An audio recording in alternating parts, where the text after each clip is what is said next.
We be live. Hi everyone, how's my audio? Make sure you like the stream right now. Please in the live chat, let me know if my audio is good. How's everything going? I have so many new updates for you guys. Some insane, interesting updates. Let me know if you guys wanted me to do more of these types of streams, because I've been told by a lot of people that the content that I'm sharing here, they don't see it anywhere else. So I'm like, okay.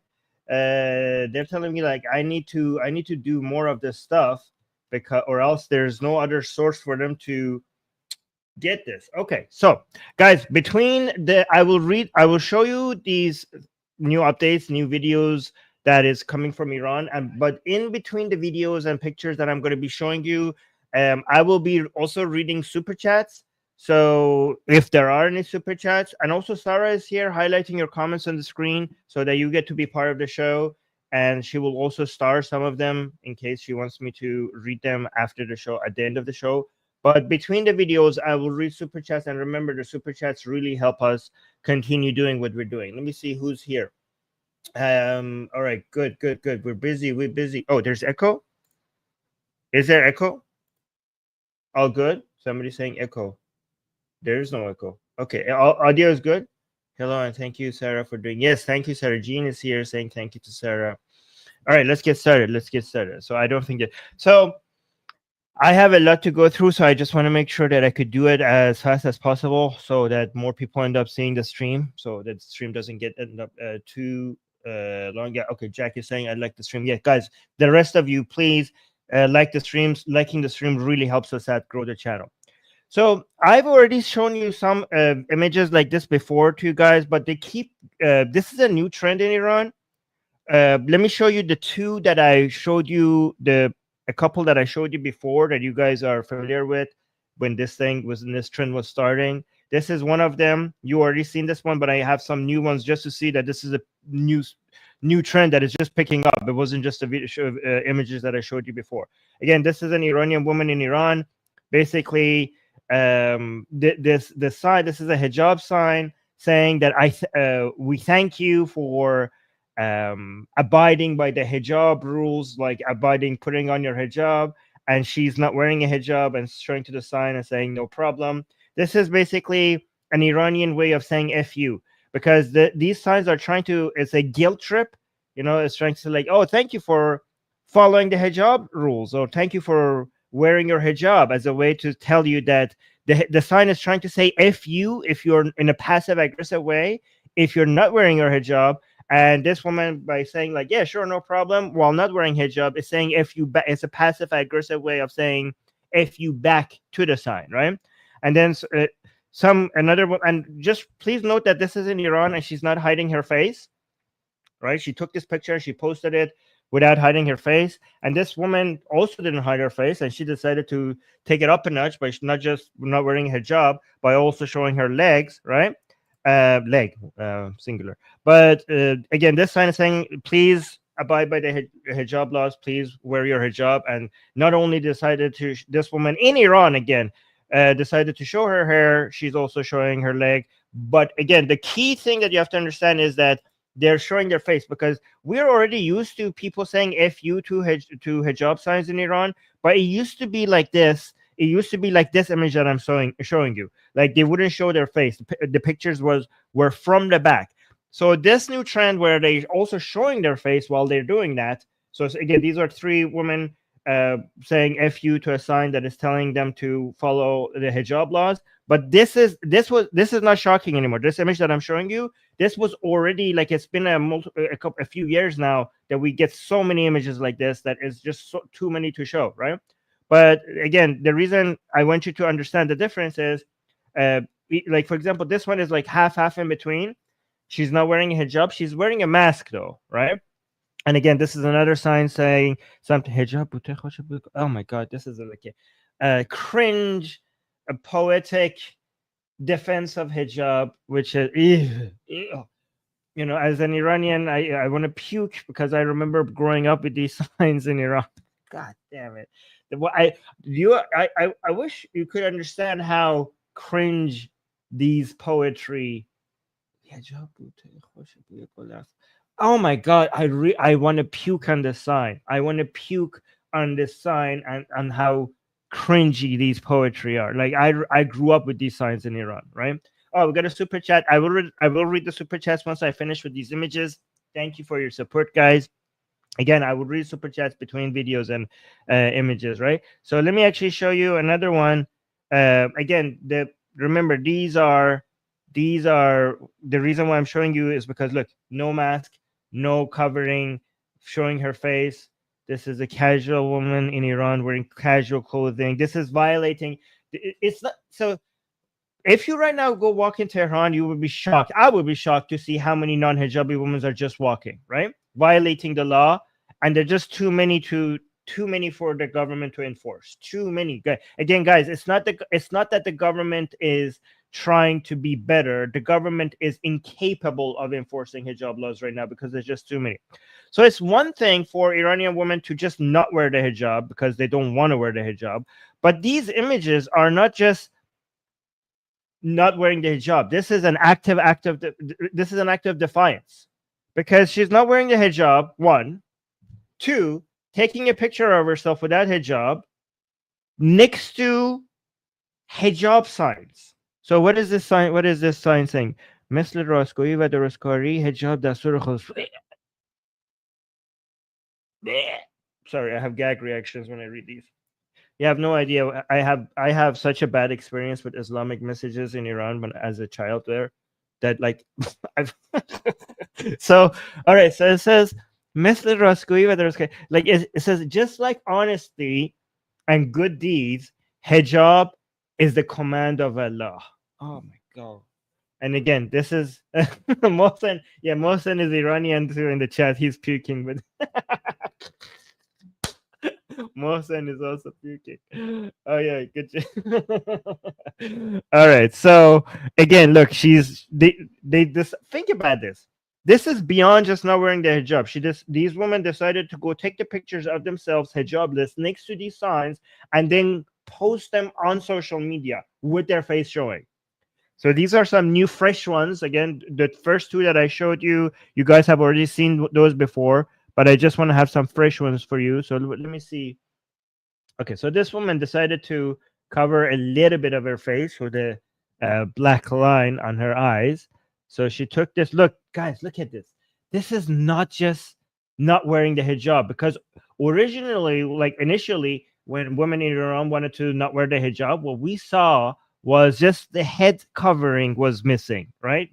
We had like a year ago, like things are escalating in Iran on such a rapid pace that is shocking even to the optimistic people, right? Because just say 2 years ago, we were like, oh my God, how many women in Iran are now showing their hair? And now 2 years later, this is beyond not showing, beyond just not wearing hijab. This is beyond just showing your hair. I mean, look at what she's wearing. I know this is not shocking to you, many of you foreigners. Like, Armin, this is normal clothing. What's wrong with you? This is like, are you insane? Well, this is insane for the level of progress we're making in Iran. Like the tight clothing that she's making, and she's showing some skin, some belly skin. This is an escalation, and this is in Iran. This is a much.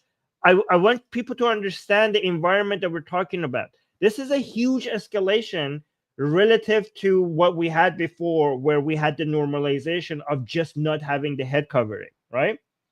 Yeah, showing navel too, exactly. So what did the sign say? Let me actually, I haven't read these signs before. از اینکه در این مکان پوشش و شمونت اسلامی رو رعایت. Oh my god. Oh, this, like, I'm just, guys, I'm not exaggerating. This actually does make me sick. It's so passive aggressive. It's saying, we thank you for abiding by covering yourself and following Islamic standards in this location. Okay, again, this is a passive aggressive way of saying F you if you're not, right? And this lady, by taking this picture here, is saying F you right back to the side, right? And again, this is the one that I had on the screen when we started the show. Let me actually close the ones that I already showed you. Again, guys, the reason why I'm showing you the ones is these are new. These are fresh. Okay. So This one is saying, oh, this is actually, I like her outfit. What is this? This looks Native American. Again, guys, these are in Iran. What is this? I don't know. I like this outfit. This kind of like looks cool. I don't know what she's wearing, but I like it. Anyways, this sign says ازت ممنونم که با حفظ حجاب به ماندگاری ما کمک میکنی. Oh, guys, I have not read these signs before the show. This sign is actually very, very, very telling. First of all, again, please notice she took this picture next to a hijab sign in Iran without hiding her face, posted it herself. Like, imagine how bold these people are. Imagine how like that is bold. It's like, so we went from Iranian women not wearing the hijab in streets, worrying about getting arrested just because they're walking with that hijab. But they are leaving.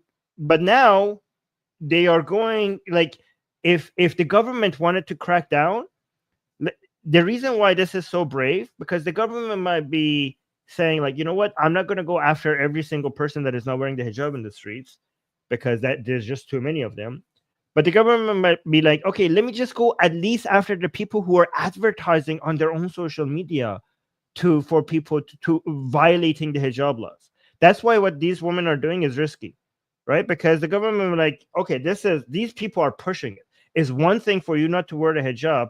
It's another thing. Level one, not wear the hijab. Level two, not wear the hijab. Take pictures of yourself in the streets, post it on your Instagram. That's level two. Level three, not wear the hijab. Take a picture of yourself next to hijab signs and post it on your Instagram. The Islamic Republic is not even arresting these people. Think about the Arzashi people, basically the hardliners, pro-regime hardliners, thinking, and what is our Islamic government doing? At least go after these people who are actively advertising, defying the commands of Allah.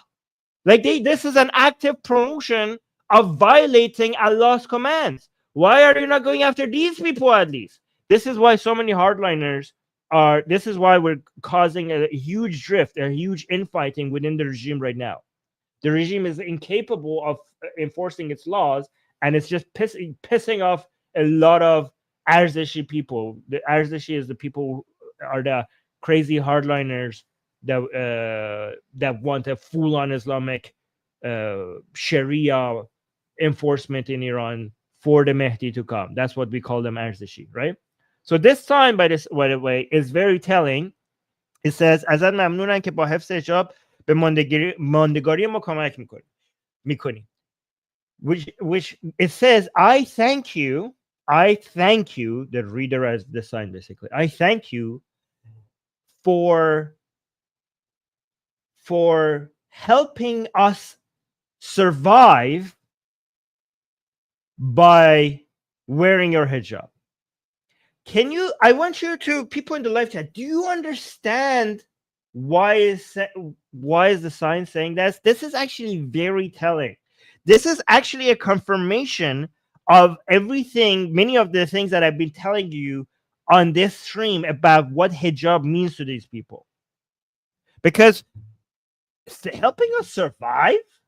What are you on about, right? Do you guys understand it? See, I thank you for helping us helping us survive by wearing your hijab.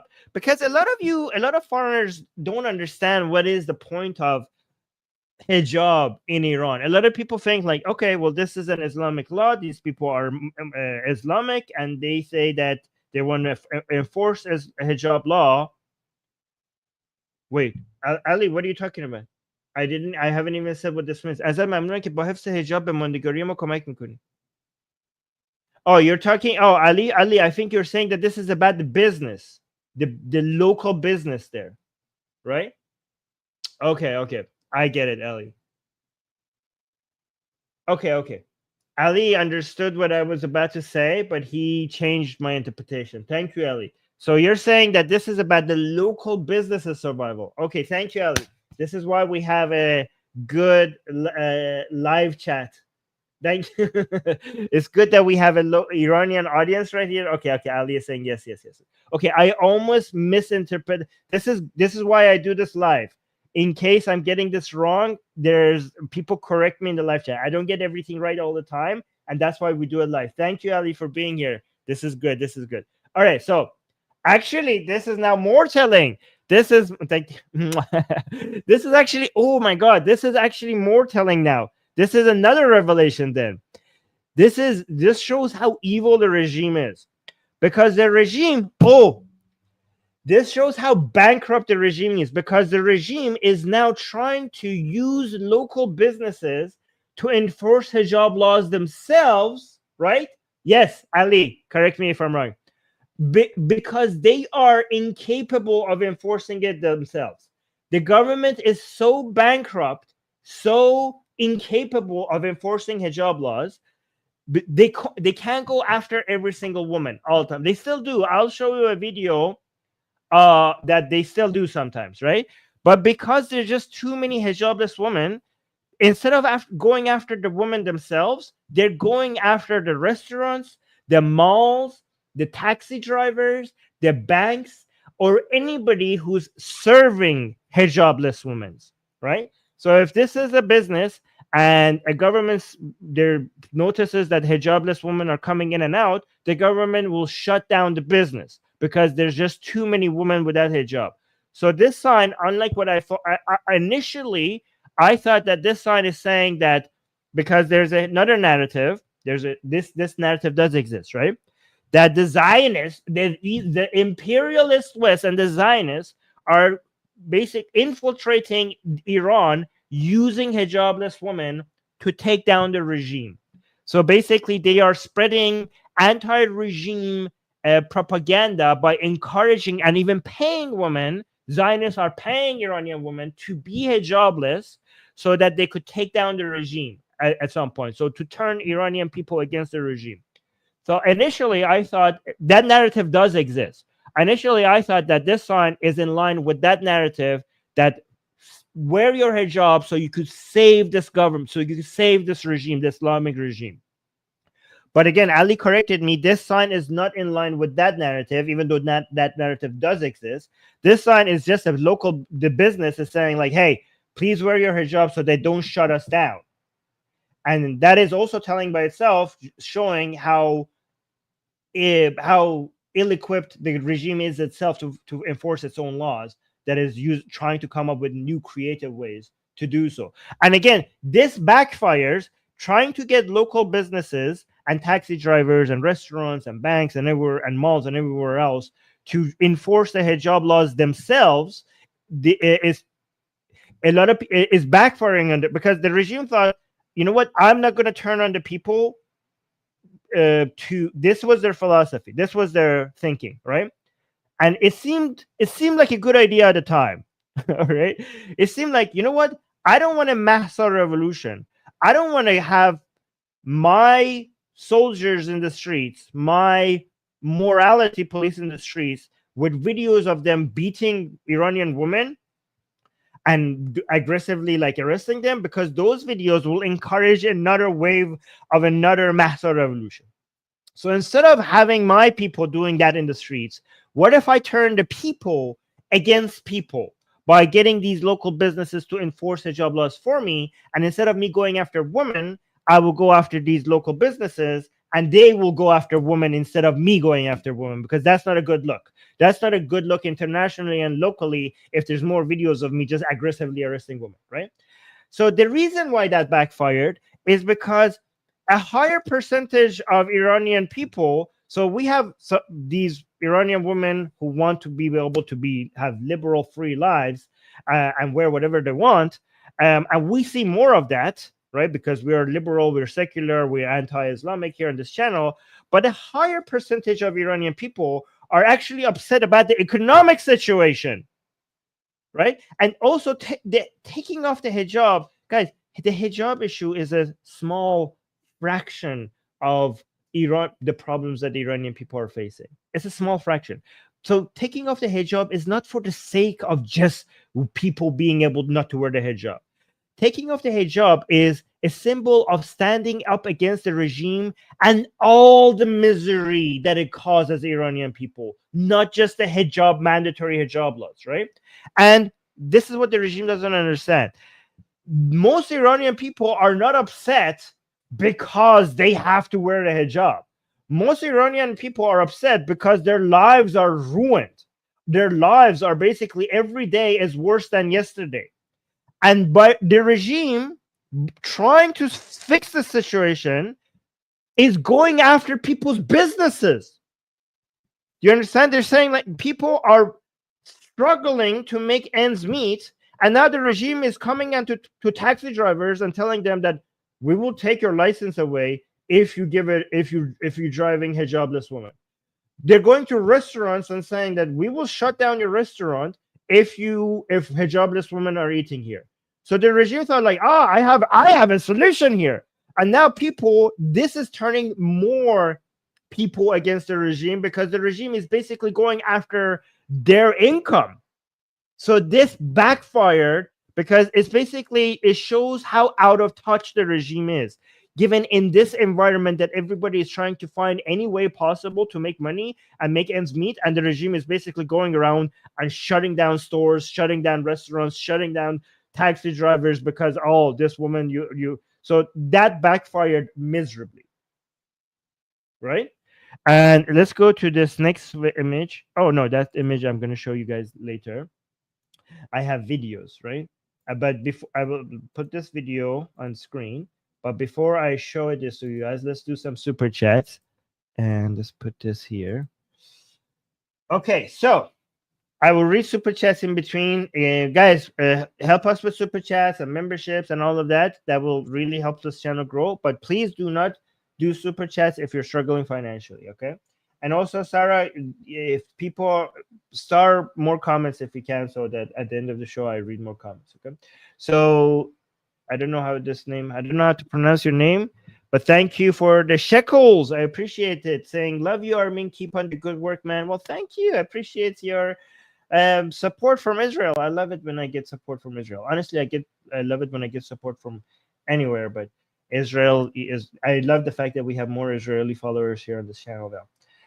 And then we got 5 memberships donated to us gifted to people in the live chat. Thank you so much, guys. If you just became a member, we have some member only content as well, so go check those out. It's basically updates from Iran, but some of them will be members only to appreciate our members, right?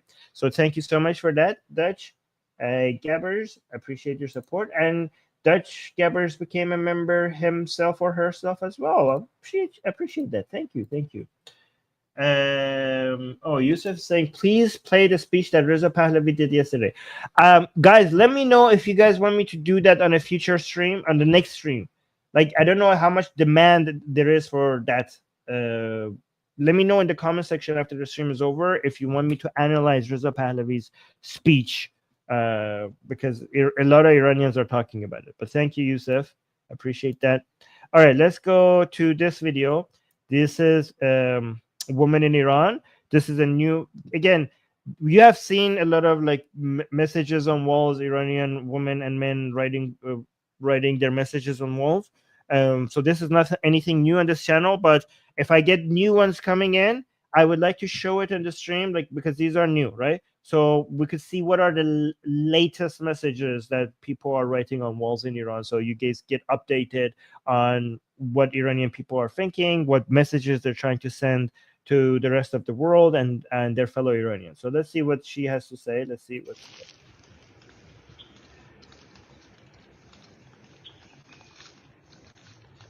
امامه رهبری وقتشه که بپری. Oh, okay. This is the translation of this is not going to be as funny as the way it's been written in Persian. So it's saying the mullah, the supreme leaders. So it's basically this message is directed to the turban of Khamenei. So it's basically talking to the turban. I don't know. This is not going to be as funny in English as it is in Persian. So this is directed to the turban of the supreme leader of Iran, Ayatollah Ali Khamenei, saying, the turban of the leader, it's time for you to get toppled. So it's like the turban of the supreme leader is kind of seen like a crown or something like that. So it's saying, like, it's talking to it, saying that it's time for the turban to be toppled. Yeah, it's time. The turban of the leader, it's time for your toppling. Yeah, that's a summary of it. Turban of the leader is time for your toppling. Oh yeah, that's actually a good point. Nobody good ever had the title supreme leader. That's a good point, actually. Yeah. Okay, so I have a video for you guys of this Iranian woman, and this is some radical, intense stuff. So it's strange for a lot of foreigners because this woman is saying something while wearing this Iranian woman in Iran is going to say something about Islam while wearing the hijab. Okay, so let's see what she has to say. Okay, and again, this is something you're not going to see on other media, an Iranian woman with hijab saying these things. Okay, so let's see what she has to say. پریروز توی آلمان یه مرد افغان 2 نفر رو کشت. So she's saying 2 days ago in Germany, an Afghanistani man killed 2 people. یکیشون یه بچه 2 ساله بود که وسط نصفش کرد. Like, one of them was a 2-year-old child that the man cut in half. اینکه اون آدم افغانه دلیل این کارش نیست. She's saying that man being an Afghan is not the reason why that man did that. So it had nothing to do with him being an Afghan. اون پدر ایرانی که سر بچه‌شو با داس میبره دلیل ایرانی بودنش نیست که این کار. She's saying that the Iranian man who beheads his own child with a machete, das is a machete? No, the sickle. Yeah. Is not him being an Iranian is not the reason why he's beheading his own child. اون کسی که تو حماس. Guys, guess what he thinks. Guess what you think she's going to say. So she's saying that Afghanistani man basically killing those children is not because she's Afghanistani. That Iranian man that did that is not because he's Iranian. Okay, what do you think she's going to say?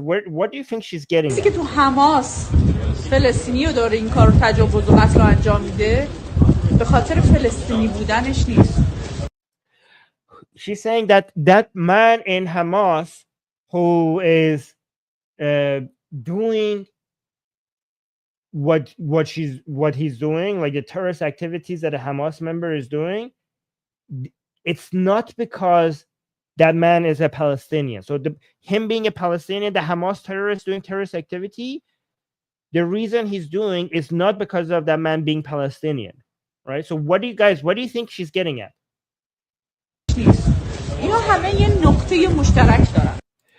She's saying all of these people that I mentioned, they have one similar character. There's a common denominator. There's something that they all have in common. All of these people. So it was not because that man was Afghanistani. It was not because that man was Iranian. It was not because that man. It was not that because that man was Palestinian. So what is it that they all have the same?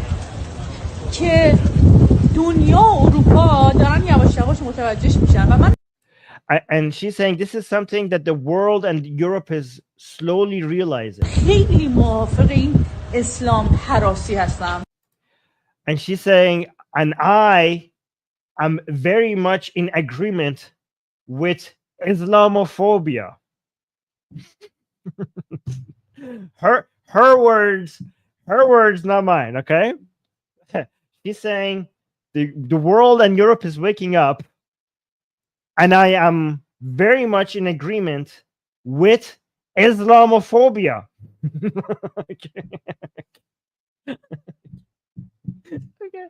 Okay. Did you guys thought that you're gonna wake up today and watch a video of a woman wearing a hijab from Iran with a message, I am in agreement with Islamophobia. Okay. All right, let's continue. Again, I know a lot of you guys are going to say like Islamophobia is not the right term, blah, blah, blah. This is not really phobia. Phobia is irrational. Okay, yeah. But let's just listen to what she has to say. Yeah, I know, Besad, I know Islamotrum. Okay, it's Islamotrum. Yes, she's saying Islam Harosi.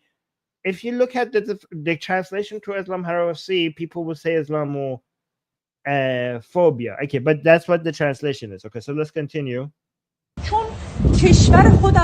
No, somebody's saying she's not in Iran, is she? I mean, the caption of the video said that this is from Iran. I mean, she's wearing a hijab. More likely, I would say that there's an 80% chance that she's in Iran.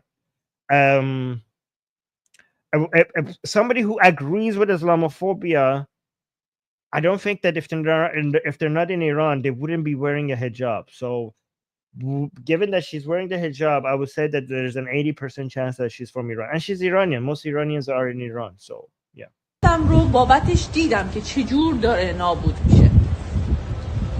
Oh wait, what? What'd she say? The caption also said that the caption of where I got this from said that this is from Iran. So, but maybe it's not. Wait, let's go back a little bit to see. So basically, she's saying that Afghanistani person doing that thing, it's not because of their ethnicity, it's not because of their nationality, it's because of Islam. That's what she's saying. Oh wait, we went too back. اروپا دارن یواش یواش متوجهش میشن و من خیلی موافق این اسلام هراسی هستم، چون کشور خودم رو بابتش دیدم که چجور داره نابود میشه. She's saying I am in agreement with Islamophobia because I'm seeing how Islam is ruining my country, Iran, basically.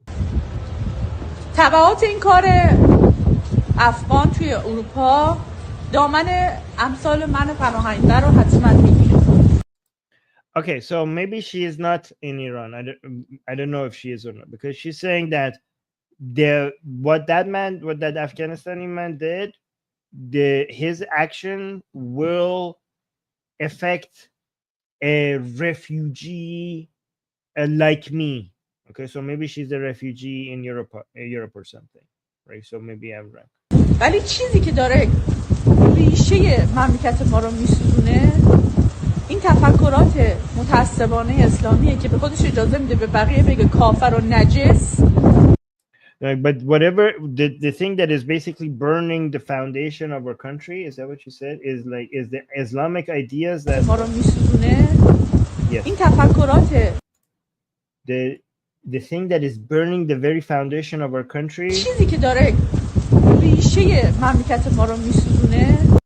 The roots is burning the roots of our nation, of our country. این تفکرات متعصبانه اسلامیه که به خودش is the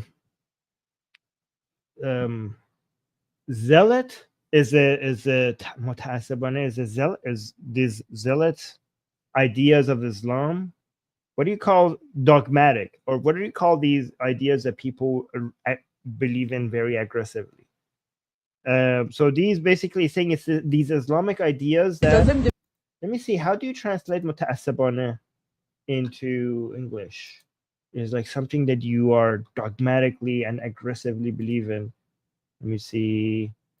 Muta'assibana. Fanatic. Okay. So these fanatic Islamic ideas. Okay, so yeah, actually maybe that's a good point. Somebody's saying, are you sure that's a hijab? Yeah, maybe she's not wearing a hijab. Maybe it's just windy and she's covering her head.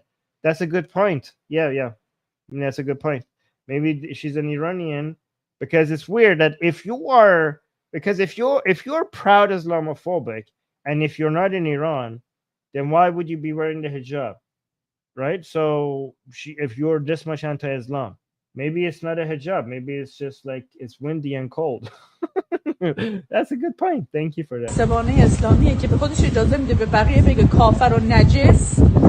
Yeah, so these Islamic ideas that is these fanatic Islamic ideas that allows itself to tell other people that they are infidel or najis, basically means impure, dirty. Because Islam considers non-Muslims to be najis, which means impure, unclean, dirty, spiritually dirty. And according to Sharia, it allows itself to kill these non-Muslims in any way that it wants.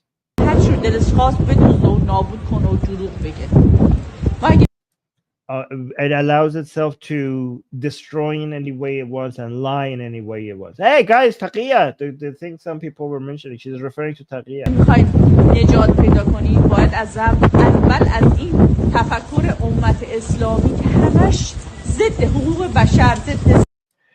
So she's saying that if we want to save ourselves, we have to go to the foundation. We have to go to this against these ideas. We have to go against these ummat, the Islamic ummah, the ideas from the Islamic ummah. Islamic ummah means the Islamic community, which they are all against human rights. These are ideas that are against women, against life. These are Islamic ideas, are ideas that are anti-life. She's calling them anti-life ideas. So she's saying to be saved, we have to pass these anti-life, anti-woman ideas, anti-human rights ideas. We have to remove them to save ourselves. That's what she's saying, right? So this is a message from an Iranian woman from I don't know where. It seems like, based on what she's saying, she seems to be Iranian refugee in Europe. That she also knows that because of the war, she's saying that it seems like she was suggesting that because of the actions of these other people who are acting based on their Islam, this will affect her situation as a refugee in Europe as well. And she understands that it would. And she says basically we're all effed because of these Islamic ideas, and the only way to save ourselves is to move past them, right? Yeah, fanatic is a good translation for mutasab on it. Anyways, I have, what is this video I have for you guys? Oh, I love this video. Okay, so this video, because this video I wasn't sure where it was from, and we kind of figured it out the context of this together live on air. This is why I love doing this live on air with you guys, because you guys give me context as well. And Sarah highlights them. Sarah is doing a good job, like highlighting if there's anybody correcting me. She's doing a good job trying to get those into my attention. Oh, let me actually read some of your guys' points about what this previous woman said. Zav is saying, I do agree with some of her points, but in the case of the Palestinians and Palestinian nationalism, it's also about pan-Arabism and not only Islamism. Yes, again, I didn't play her message to say that I 100% agree with her. I mean, these things are more complicated. Islam is always a net negative effect. It ruins things, right? But whatever happens in a society, it's not because of just one thing. It's usually multifactorial, right? So when I play these messages, it's not necessarily for me to say that. I mean, I don't want to also be picky. The general message is correct enough. It's like it's 90% correct. I'm not gonna be like, I don't want to be nitpicky about being completely accurate that the rest of the 10%. But your point is correct, Ziv. When I show these videos, I'm showing it so that you could see what the messages, what the way of thinking of some Iranians are in different places. Not because I would word it 100% exactly in the same way, but it's just for educational purposes for you guys to see what direction the narratives are pointing and what Iranian people think, right? So, but yeah, I think I would agree with you that, Palestinian, I mean, again, Palestinian nationalism, again, I wouldn't word it like you as well anyways, because I just think there's no such thing as Palestinian nationalism is a myth. There is no such thing as a Palestinian nation for there to be for Palestinian nationalism to exist. But again, that would be just nitpicking, and we could just basically go forever and talk about this, right? Let me guys know if you guys if I play a message of somebody that is like, do you guys want me to nitpick it or just move on to the next video? But I appreciate the context. I do appreciate your Ziv saying that. Okay, so Marcel saying, yes, I would appreciate the Prince's speech too. Okay, so yeah, guys, after the show is over, please leave comments. I want to make sure there's a lot of demand. Prince Reza Pahlavi just gave a speech regarding what they want Trump to do with regards to Iran, and it's a very historic and important speech. But I don't know if many people here don't even know who Reza Pahlavi is.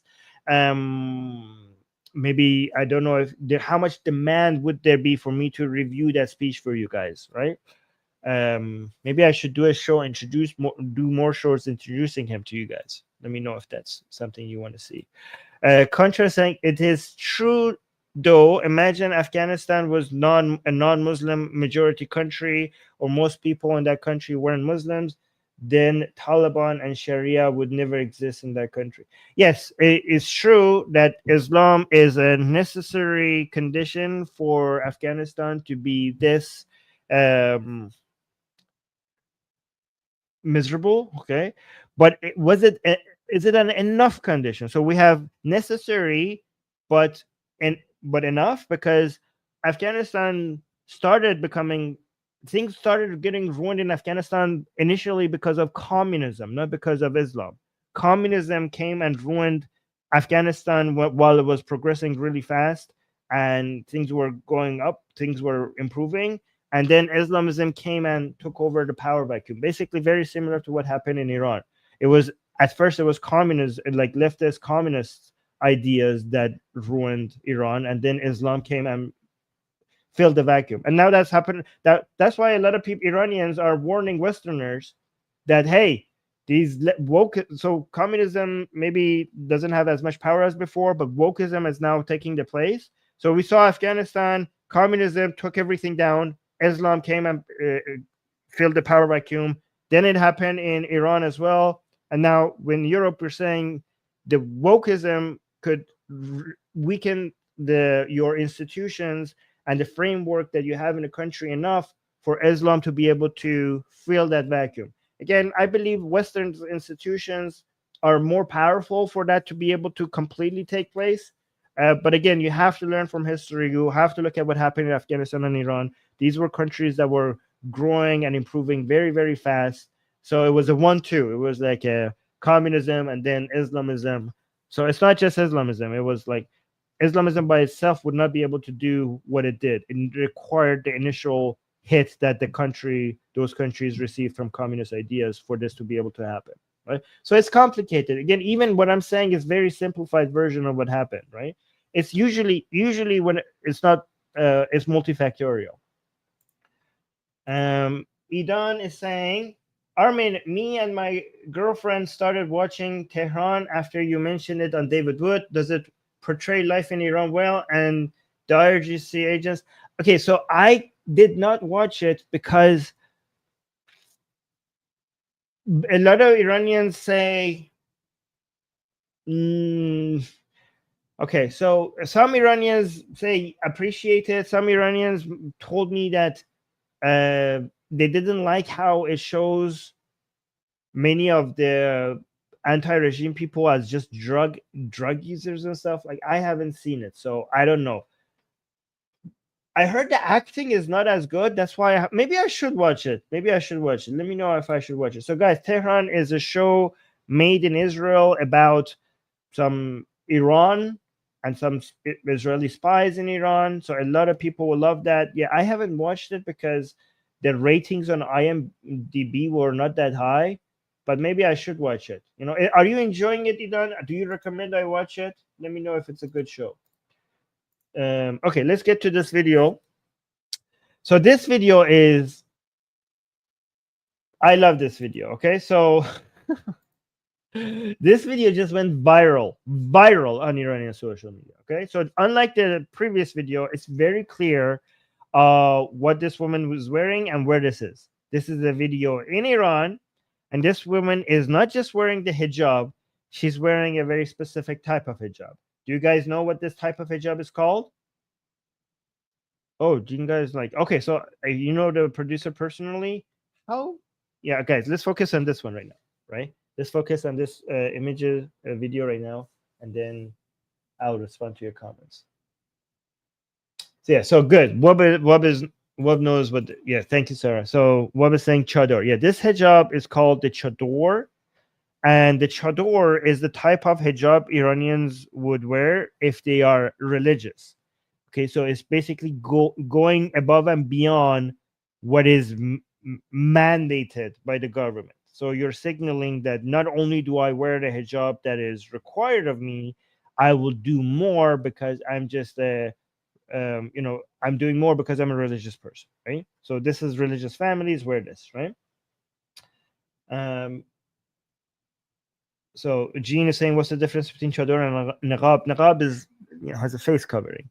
Most Iranian women, that's not something that is very common at all in Iran. The niqab, right? So that's something else, right? So this is the chador, and this is a religious woman in Iran. And what is that poster? What is that banner there? Do you guys recognize the picture of that man? That is. Who do you guys know? You know him, right? Like you guys, I just want to see if you guys are the live chat. Somebody's saying cutlet. Yes, cutlet. No, Santa Claus is Alamul Huda. Alamul Huda, which is the Friday Imam prayer of Mashhad. That's the Iranian Santa Claus. Yes, Soleimani. This is Qasim Soleimani. Yeah, as more people know him as Kotlet. Qasim Kotlet, to be fair. Yeah, Qasim. Yeah, Qasim Kotlet. Yeah, Qasim Soleimani. So you guys know what he is. And again, after Trump killed him, many people became Trump fans after Trump killed Qasim Soleimani. Many Iranians, right? But he is a main symbol. His picture, his banners, his speeches, his videos. Like, if you want to see if somebody is pro-regime, like many Iranian accounts that have his picture as their profile pic, you know who they stand for. I would say that he is more of a symbol, Qasim Soleimani, of the Islamic Republic than Ali Khamenei, the supreme leader himself. That's how popular he is among pro-regime people. In fact, we as Barandos people are what we Iranians refer to people who are not just anti-regime, but they want the regime to topple. So we not the people who are anti-regime, but like, oh, I'm okay with I want the regime to change. Barandos people are people who want the complete toppling of the regime, right? So Barandos people have a couple of checks. They call it the Israel check, Qasim check, Pahlavi check. So to see if somebody aligns with us, we ask them what they think about Israel. We ask them what they think about the 1979 Islamic Revolution. But one of the most famous check is the Qasim check. To ask them, because some people come and criticize the regime, but when they ask them what they think about Qasim Soleimani, then they're not completely against them.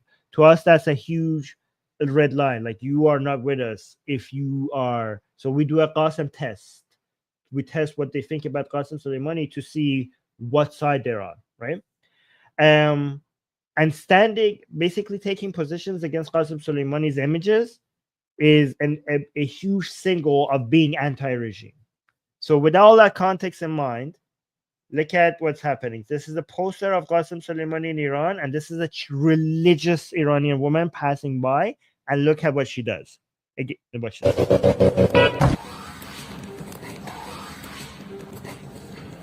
Just this 3-second video has gone viral on Iranian social media because this by itself, this right here, demonstrates the absolute collapse of the Islamic Republic's narrative, because it's expected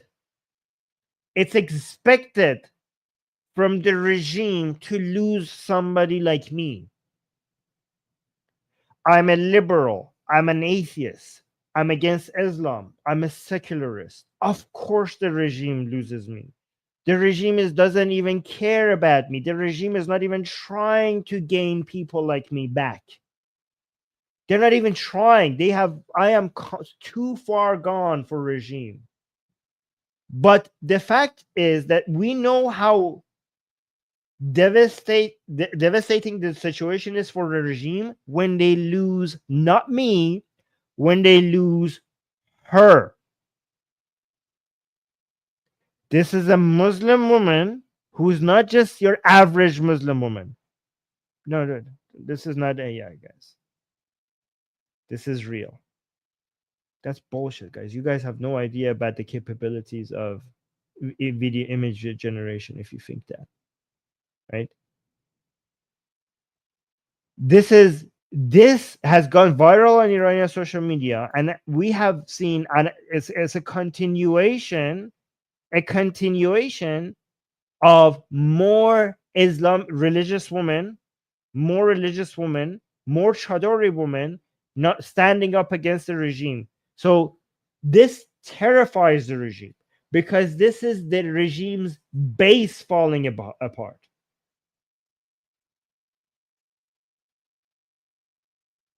Because the regime, okay, so let's say, for example, the regime has a remaining 6% support, right? That 6% are these people. If that 6% turns to 3%, that will be the end of the regime. This terrifies the regime.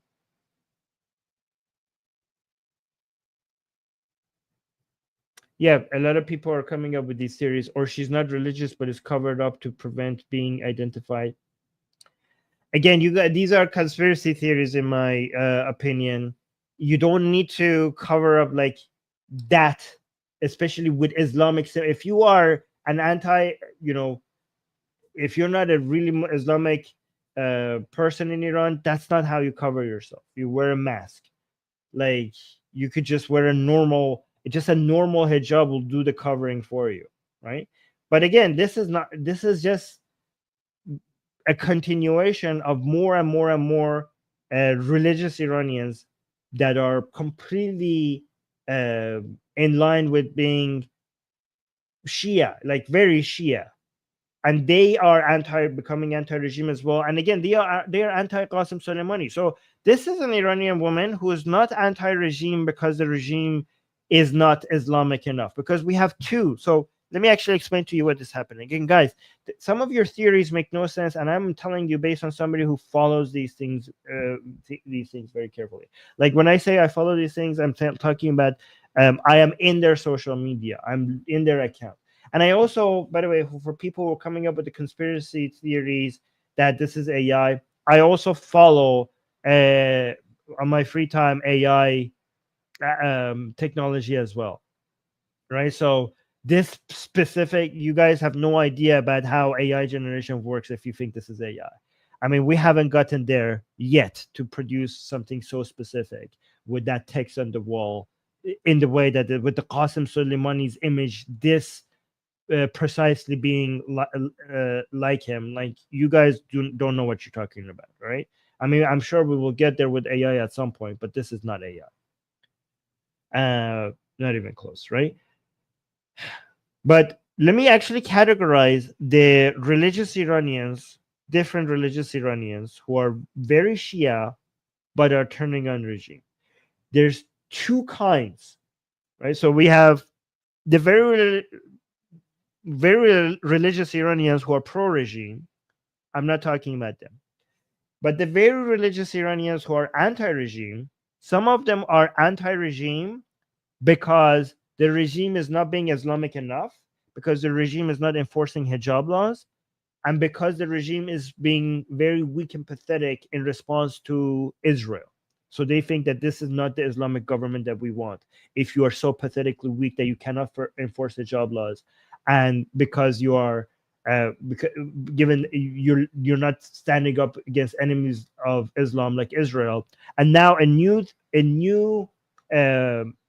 reason for them turning on against the regime, which again I will show you maybe in another stream, is because the regime is showing signs that they want to negotiate with with Trump, And they are furious. They are furious because Trump killed Qasem Soleimani, and they think it's pathetic. It's pathetic if they bend the knee and actually go talk to Trump. So that's another reason why some religious Iranians are turning on the regime. That's one category. This is not that type. A woman who is tearing apart a picture of Qasem Soleimani is the second category of religious Iranians who are turning on the regime. Because that first category loves Qasem Soleimani, right?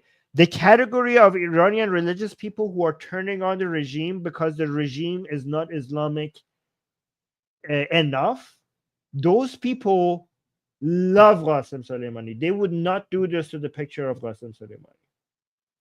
The second category of religious people who are turning against the regime is because they think that this regime is, even though they're Islamic, they think they're not good for Iran. They're not good for the people, Iranian people. They, even though they're religious, they actually care about Iranian people, right? Like, these are people who think that this regime has ruined our lives and also has ruined Islam, because these people think this regime has made Islam look evil, and they are, even though they themselves are Islamic, they are secular as well. So they're religious, but they don't want Islam in government, and they think that Iranian people used to respect Islam, but they do not respect Islam anymore, because by forcing Islam on people, they have made Iranians anti-Islam. So, and these are, I would suspect, based on what I've seen, these are some Iranian religious people who think that would choose the chador for themselves, but they would like to live in a society where if somebody wants to wear the chador, they could wear the chador, and if somebody wants to not wear the hijab, they could not wear the hijab. So they want people. They are actually religious secularists. They want freedom for the people. They want people, atheists and other people, to be able to just live next to religious people. And again, I'm not saying that what they think is in line with Islam. They are just, that's what they personally believe, because actually Islam does teach you that you need to force Islam upon people. So I'm not saying that just because these are religious people, their views represents what Islam teaches, but these are individual religious people who have seen the devastation that the Islamic Republic has brought upon the Iranian people, and they hate the regime for it. And they also might think that more Iranians will be less anti-Islamic if we get to a secular country. That's what they also think, some of them. Right? So again, this was making the rounds on Iranian social media. Let's watch it one more time, because it's just 3 seconds and it's being celebrated. It's being celebrated everywhere. Like when I'm on Telegram looking for videos for you guys to show you guys, this video kept coming over and over and over. Everybody is sharing this video.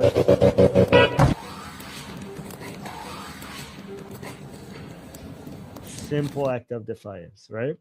And again, let me show you how Iranian people's are, when I'm talking about the government failing to enforce hijab laws, it's failing to the point where Iranians are not even trying to hide themselves. Do you understand what I'm saying? Like, it's not, people are not even trying to, in many cases, to hide their identity while doing un-Islamic things, because the level of enforcement is so low that many people don't even consider it a risk, as much of a risk. And I just want to demonstrate that to you by showing this Iranian woman just publicly making money in Iran by singing, right? Singing. This is like very un-Islamic. Very un-Islamic in Iran, completely against the law for a woman to publicly just go out into the streets and start singing and make money off of it. So watch this.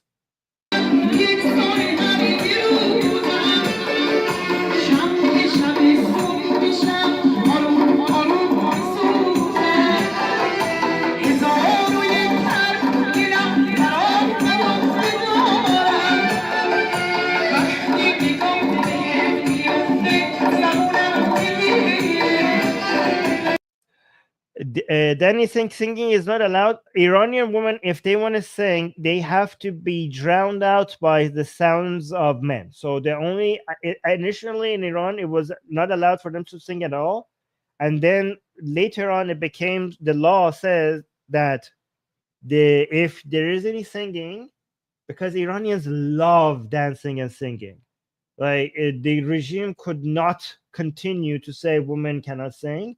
So the law said that it should, if women are singing, it should be in a group, and the voice of the men should basically be overpowering the voice of the woman. But a single woman just publicly going out by herself singing in the streets, that is a huge red line that this woman is crossing. But it doesn't seem to be like a red line at all, because this is a violation of their laws in Iran, and nobody gives a crap. Like nobody thinks, like nobody's going to come and enforce it.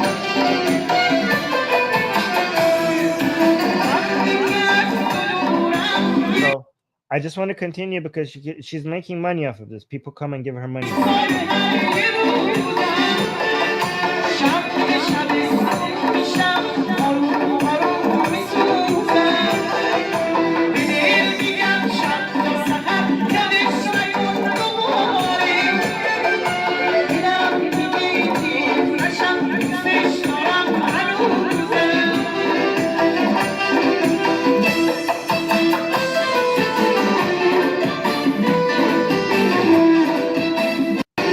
Oh, wait. You see people are coming here and giving her money. Yeah, this is another woman.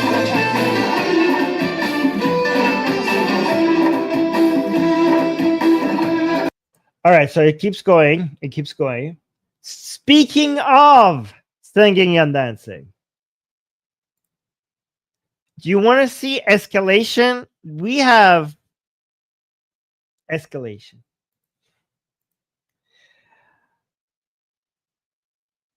Iranians in the chat, you have probably seen this video, because guys, this is a new crossing of a red line, right? So this is how it works in Iran, right? We have a red line. Nobody imagines anybody would cross it, and then somebody would cross it, and then religious people in Iran, the hardliners, the Arzashis, will raise hell. They force the regime to come and arrest them, and they act like it's the end of the world. The Mehdi, like they start screaming, okay? They start seeing red. And then we ourselves, when we saw this, we could not imagine this red line being crossed. And then so many people cross it, and then a year from now, we will be, oh, remember how big of a deal it was a year ago when those two ladies did this?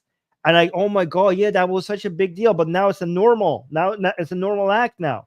But now then the new red line here that nobody has crossed, and we can't imagine somebody crossing, and then somebody dares cross it again, and then eventually that becomes normal as well. So, and religious people are noticing this. Religious people are noticing they're trying to move these red lines back to where it was before. But not only that's not happening, new red lines constantly are being crossed. And this video that I'm about to show you has made many religious people furious. Like, it's done. This is not an Islamic country anymore. Like, what is this? How is this possible? How do these women dare do such a thing? First of all, look at what they're wearing. This is in Iran. And again, Iranians in the chat, you have seen this already, right?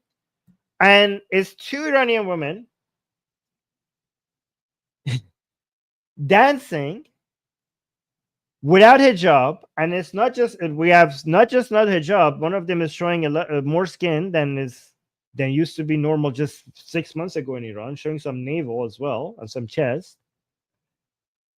But just as I thought, like, okay, that is a red line. Wow, we showing hair, that's not a red line anymore. That's normal in Iran. Showing navel, that's a new red line that we were about to get used to.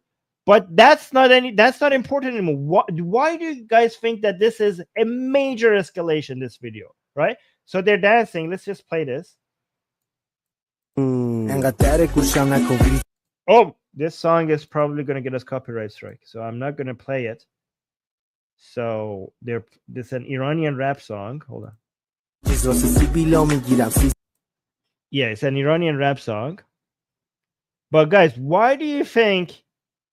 Yeah, both of them actually are showing navel as well. This is way too much skin that we were used to just 6 months ago in Iran. But that's not the escalation. Why is this a major escalation? Why, guys?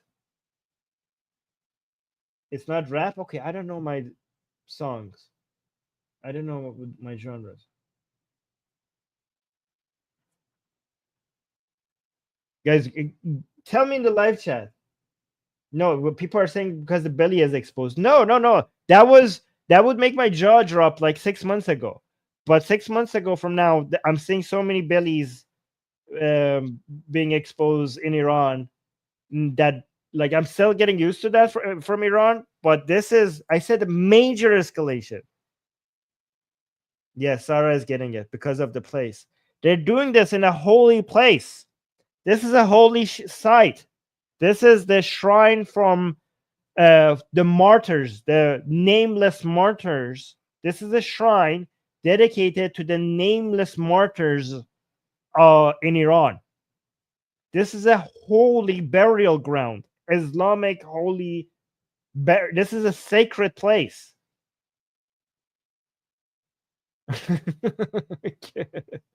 So yeah, this is girls walking around in Iran showing that some belly skin. That is now normal. That is not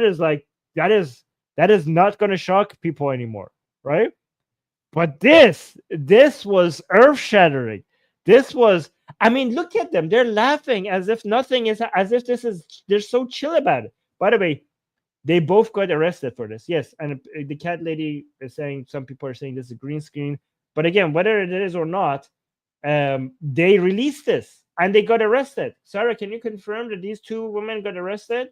Because I saw in Akhundane and Musalman TV and all Islamic Telegram channels, they were all angry. So with this background, they're still in Iran. I know these women are in Iran because they got arrested.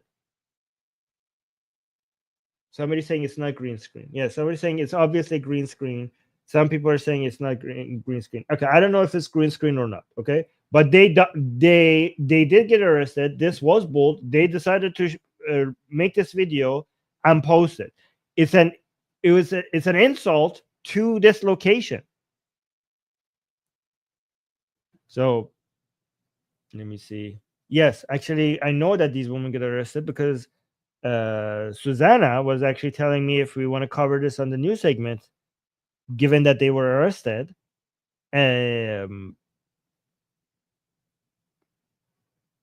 So yeah, so that has been confirmed. So the cat is saying, I'm a photographer, it's green screen, but it's super powerful still. Yes. So guys, so let's say it's a green screen. The women are in Iran. They're showing their face with the background of this holy site. So if it's a green screen, as the cat lady is saying, because she's saying she's a professional, so I will trust her on this. Let me start this. Their accounts are, they have their accounts, they have their faces. They decided to use the background of this holy site as for their dance video, right? So the reaction to this was many religious people getting very, very angry and demanding that the regime go after these two people, and the regime did do that. So let's hope that they get what the regime does is, so the regime is stuck between a rock and a hard place right now, right? So the regime doesn't want to mistreat these women so badly, especially right now, because if they do, they know that the Iranian people will just come after them, and the regime is very, very scared. But the regime also wants to satisfy the hardliners, the Arzashi people who will come after the regime if there is no response to this. So what has happened, what the regime does is that they arrest them and they wait for the news to die down, and they will try to evaluate how tense the environment is. They they try to maybe release them, while when the Arzashis, the hardliners, are not going to pay attention, or they will try to label them as mentally ill as an excuse for why we're not going to be punishing them severely. This shows that the Iranian people are getting more and more powerful relative to the regime. Let me see what Sarah has to say. Sarah is saying even the family of martyrs called out their release. Yes. So this news has been verified. Let me actually see what the what cat lady saying.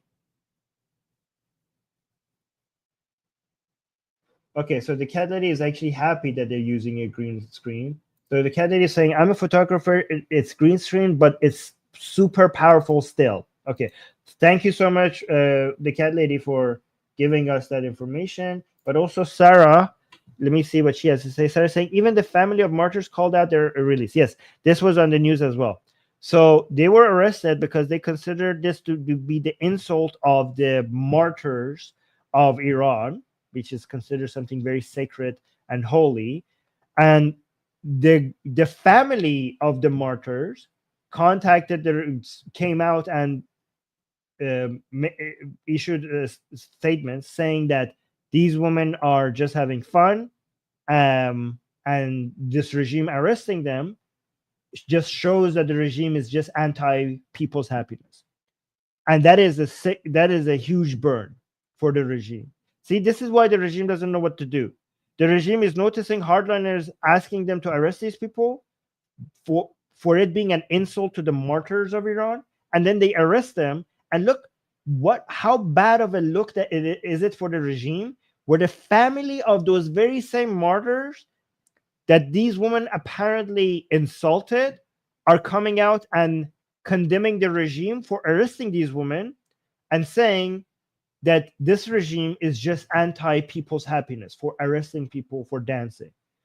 Because the regime in the past 40 years not only tried to make the martyrs sacred, the regime has also tried to make the family of the martyrs sacred. So it's very costly for the regime when the family of the so-called martyrs takes such a stance against the regime. Basically, the regime has lost all the narrative that could work for it. Nothing is working for it anymore. But let's just watch them one more time because I love how much fun they're having. Like, imagine this becoming like the rest of the world, women dancing is just like a TikTok video or it's an Instagram video. Young people doing what young people do. In Iran, this has to become like a national dramatic emergency national security situation. That's the type of country that we have right now, right? I mean, imagine if like two American women were dancing and they made the background, I don't know, a church, or I don't know, the Catholic Church, or like the Wailing Wall, like some people would get upset, but like imagine if the government goes arrest them. Like imagine if I change my background to some religious site and started dancing. Imagine if the country that I'm in considers this to be a national security threat, and you have internally the entire country. This is like top news in Iran. This the situation of these two women and whether or not they should be freed or not is like a major uh, news in Iran right now. To what should we do with this woman, right? And again, if given that it's a green screen, it makes it even more pathetic. They weren't even there. They were arrested for just having a green screen. And it just shows how pathetic the religious hardliners, pro-regime hardliners are, that they get angry over this. If it's a green screen, they weren't even there. And you arrest them for that. This is what we're dealing with in Iran. But just watch them again because these Iranian women just having fun. This is what the regime is against. Again, I wish I could play the song, but it seems like it's an Iranian, I don't know what kind of, it sounds like rap to me. I don't know what you guys are talking about. But again, I can't play the song because it probably will get taken down immediately if I do that. Anyways, just normal young people doing young people stuff, dancing. Maybe I shouldn't say young people stuff because old people like dancing. What am I doing? Old people love dancing. Why am I just making dancing exclusively a young people thing? But yeah, but just these people having fun and they got arrested for it. Let me do some super chats before I get to the next segment. Jack is saying, why aren't Palestinians a nation? Okay, aren't all nations made up? Aren't people a nation if they identify as one and have lived in a land for centuries? Well, because the Palestinians are not a nation, in my opinion, because what is the shared identity? Because the shared identity, so a nation is a made-up concept, but it's a made-up concept based on a certain similar characteristics that holds them as a glue together, right? And I could see the glue being there's an Arab identity and there's an Islamic identity. But what is the Palestinian identity that separates the Palestinians? For example, the people who we call Palestinians, a lot of them are in, I don't know, for example, in Jordan as well. Are they Palestinians as well? I mean, they live somewhere else, right? Are we only talking about coming from a certain geography? Because geography alone does not give you a solid identity that could be turned into a nation, that could be identified as a nation. There needs to be a type of identity that they share. And I can't think of anything behind the Arab identity. I can think of one thing. Beyond the Arab identity and behind a Muslim identity, is there something that makes you a Palestinian? Is beyond just a geographical location that you're born in? Because if it's just geography, then that identity is not enough for it to be considered a nation, because nationhood is based on shared principles, shared history, shared culture, shared goals, shared values, maybe even shared ethnicity, which I don't like, but that's one excuse that people come up with, a shared identity. But if you see, let me know what is the characteristic that we could use as for us to come up with a Palestinian nation. Because beyond being Arab or Muslim, the only thing which is something, these are characteristics that you have with other people that are not so-called Palestinians, that you share with people who are not so-called Palestinians, right? Which makes you just part of an ummah, a larger community of people that are not Palestinians, or Pan-Arabists, I don't know. But there is one, unless you want to add being anti-Israeli, maybe as a characteristic that binds people together. Again, I'm not saying all Palestinians are anti-Israeli, but can you come up with anything else that is considered? And again, also, if you make the argument that nations are made up and people could decide that they are a nation just because this is a made up concept and people can make it up as they go, the issue with that is that then I could make a counter argument that then I could also make up my mind that I don't see it as a nation. And from that perspective, then we just have to see what has the highest utility. So if somebody could just decide, because this is being a nation is a man-made concept, that the Palestinians are a nation, then by that very principle, I can make up my mind that it's not a nation in my mind. And then I will go look which narrative has the highest utility. If more people accept Palestine as its own separate nation, then they would want a state for that nation Therefore, they would want a nation state. Therefore, they would want Palestine to become a nation state, and become a nation state would be a country. It would be an independent country that would be a threat to Israel. We saw that the so-called Palestinian nation is adamant in wiping out Israel. And if it has its own nation state, it will get protected by international laws and borders, and legally it could pile up missiles and arms for one day annihilating Israel. So we could say, yeah, some people consider Palestine to be a nation, Palestinians to be a nation, and we could, for practical reasons, push back against that, because if it's internationally recognized as a nation, then every nation deserves a state, and every nation that has a state to become a nation state becomes a country, and that's a threat to Israel. So for practical reasons, I would be against considering Palestinians to be a nation as well. Does that make sense? So that was the answer to that super chat.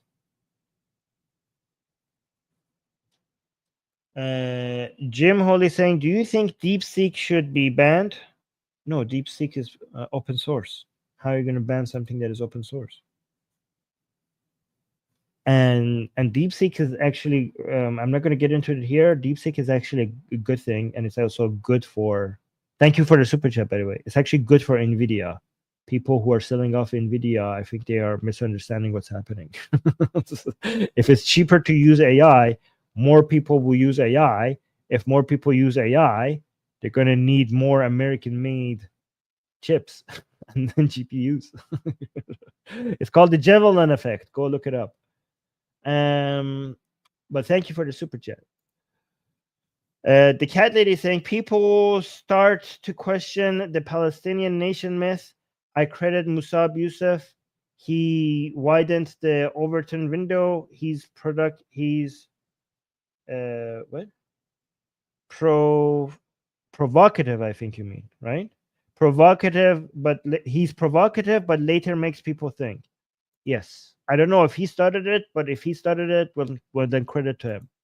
Again, if these are a nation is completely has no legal, what is a nation and not a nation doesn't have any clear lines in law.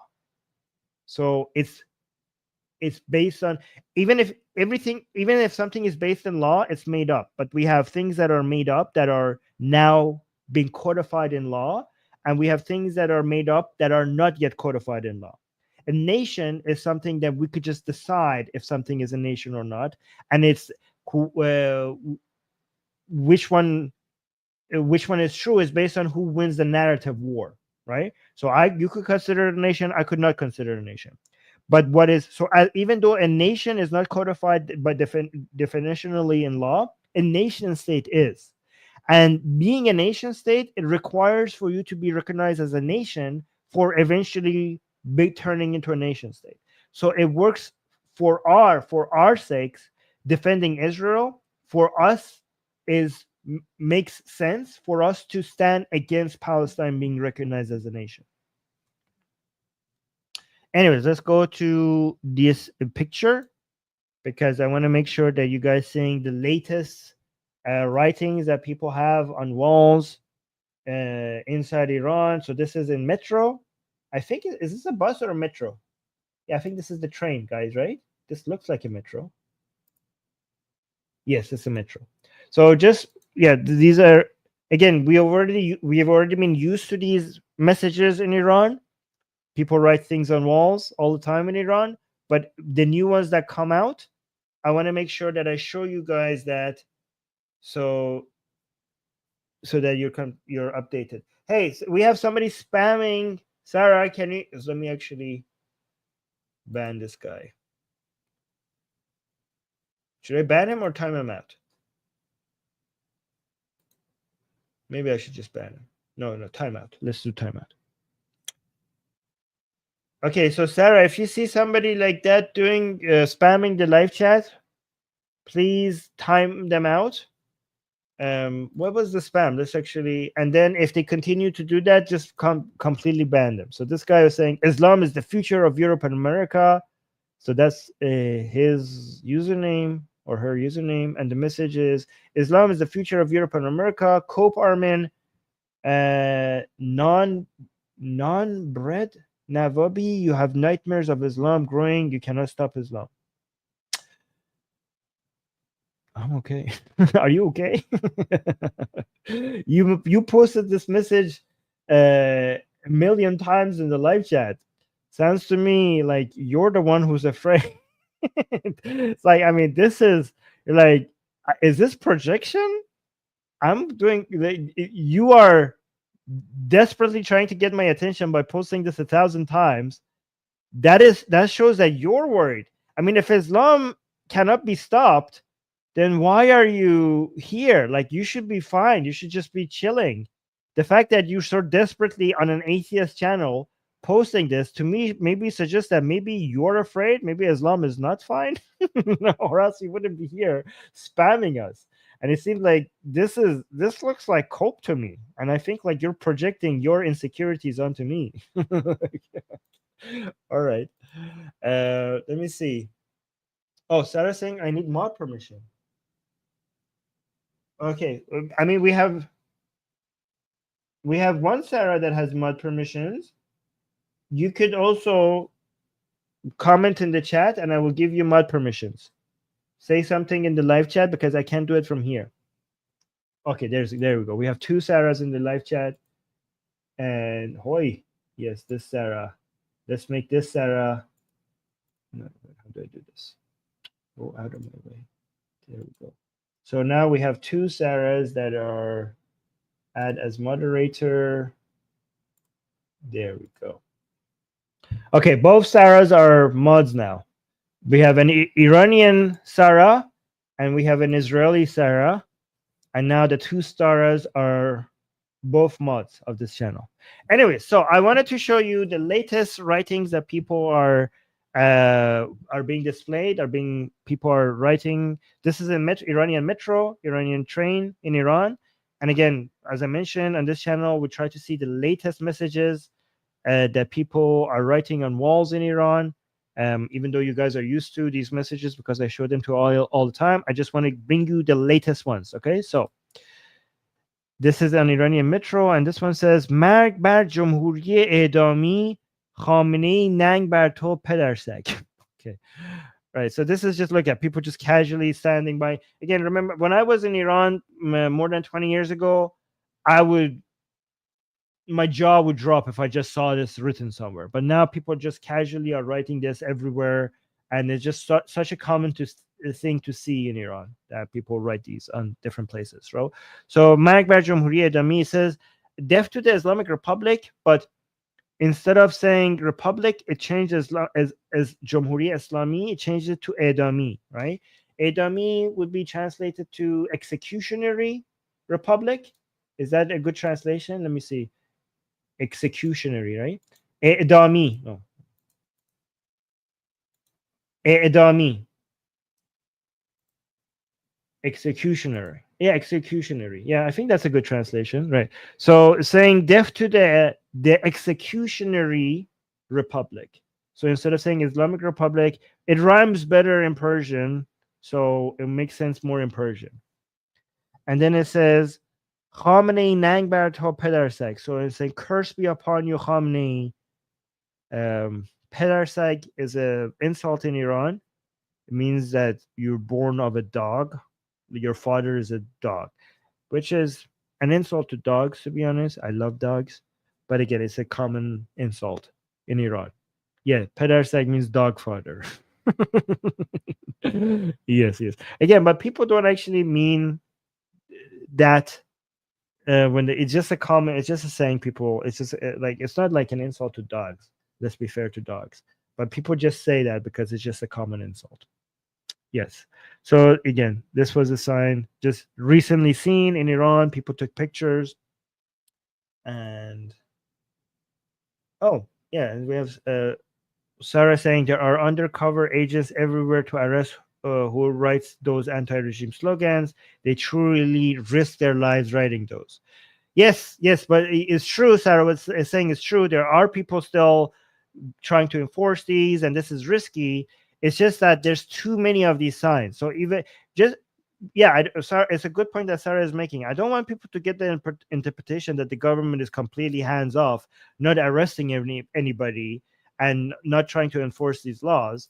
It's just that the number of people violating laws are so astronomically higher compared to the people before, that even though the regime is trying to find you and arrest you, it's just chances are that you're going to be okay.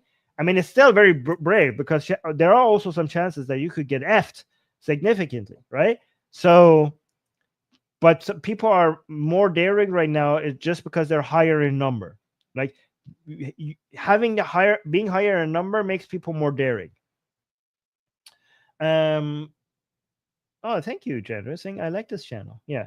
And also, we got a super chat from Susanna saying, "Thank you, Armin." Well, thank you guys. You guys got supporting this live stream today. We got a nice amount of super chats today. Thank you. I appreciate that. I appreciate your support. All right. So I have more videos. Let me actually, yeah, you know what? Actually, given that I said that, let me show you an example of what the regime is still trying to do, right? This is the type of arrest that people make when some women are trying to defiantly stand up or not wear the hijab or just live their life the way they want. This is what the regime, this is in Iran, coming after a woman probably for not wearing her hijab. So watch this. So this is these vans are famous. There are a whole bunch of Basiji morality police in these vans, and they just all of a sudden open the door, they jump out like ninjas, they grab you and they pull you right in, right? So and you can see there are people around telling them to let them go, people who are angry, asking the morality police to allow the woman to be free, don't arrest her. You can see that girl, the woman there in green, she's being dragged on the ground. She's being dragged inside. She's trying not to get arrested.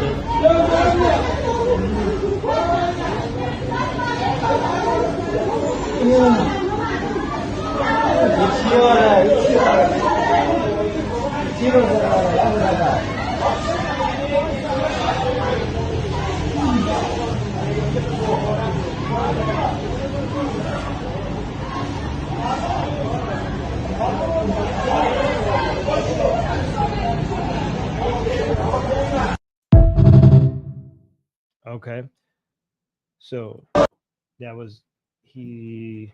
You know, some Iranian people get angry. Some Iranian people say that, you know what, these other people shouldn't just be standing by saying, "Stop, please allow them to be free." Like that woman, you could see that she was very angry.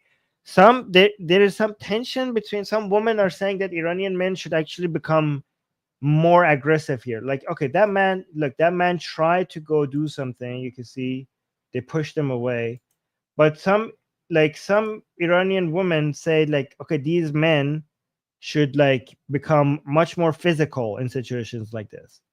But I don't know if that's, what do you guys think? Some people are like, oh, that's too much of an expectation. If these men get physical, they will get arrested, and they're trying to provide for their family. They will go to jail, and getting physical with officials is actually a lot more. You get a lot more harsher sentences than just not wearing the hijab.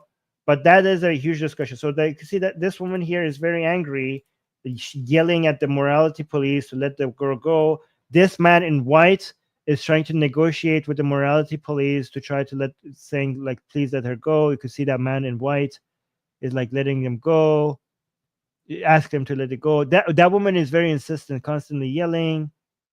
So some Iranian people, I don't know if it's fair or not, they, like this man over here, they would come and say, why is this man like not getting physical? They will ask him like, you should have got in there, freed her.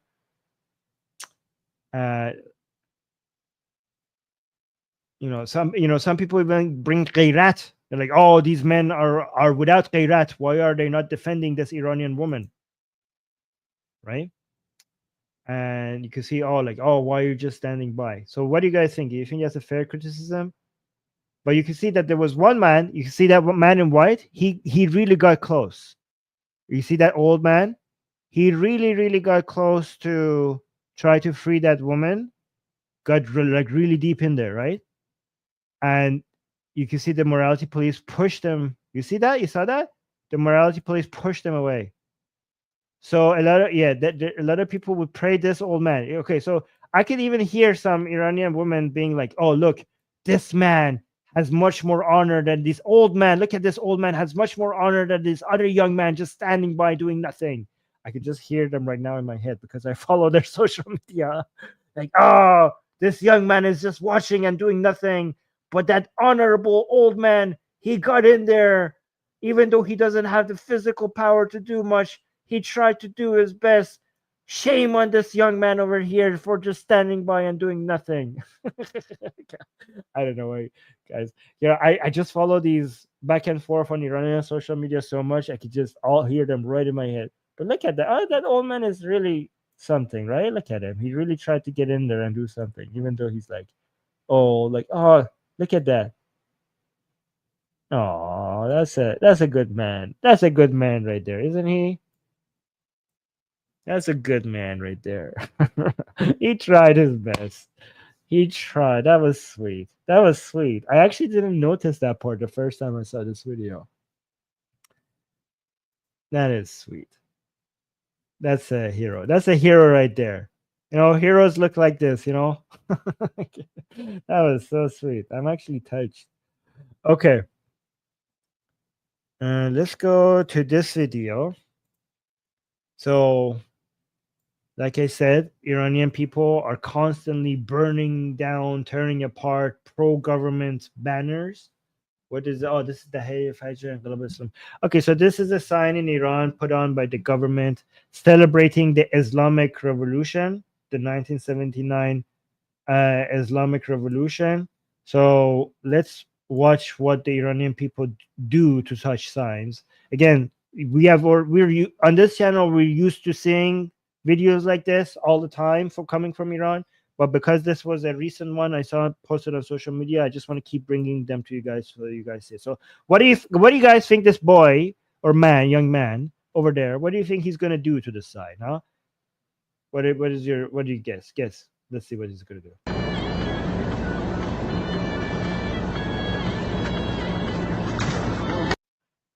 Yeah, so this is so common. Like I could like do 2 hours of stream back to back showing you videos of people burning down these signs. I'm actually happy that the regime puts on these signs, these pro-regime messages, that the banners that they put, because they are meant to demonstrate pro-regime propaganda, but they're actually burning them down and tearing them apart is actually such a good opportunity. They are basically there for Iranian people to burn them and turn them apart, for it to become their propaganda, for them to become their advertisement of what Iranian people are standing for, right? So that was the recent one. Okay, I'm going to show you a video. Again, this is also shocking, okay? And again, this has been verified.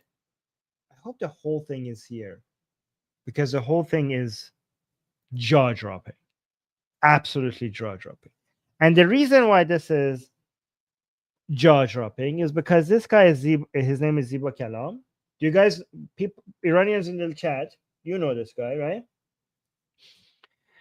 And this guy is a pro-regime person.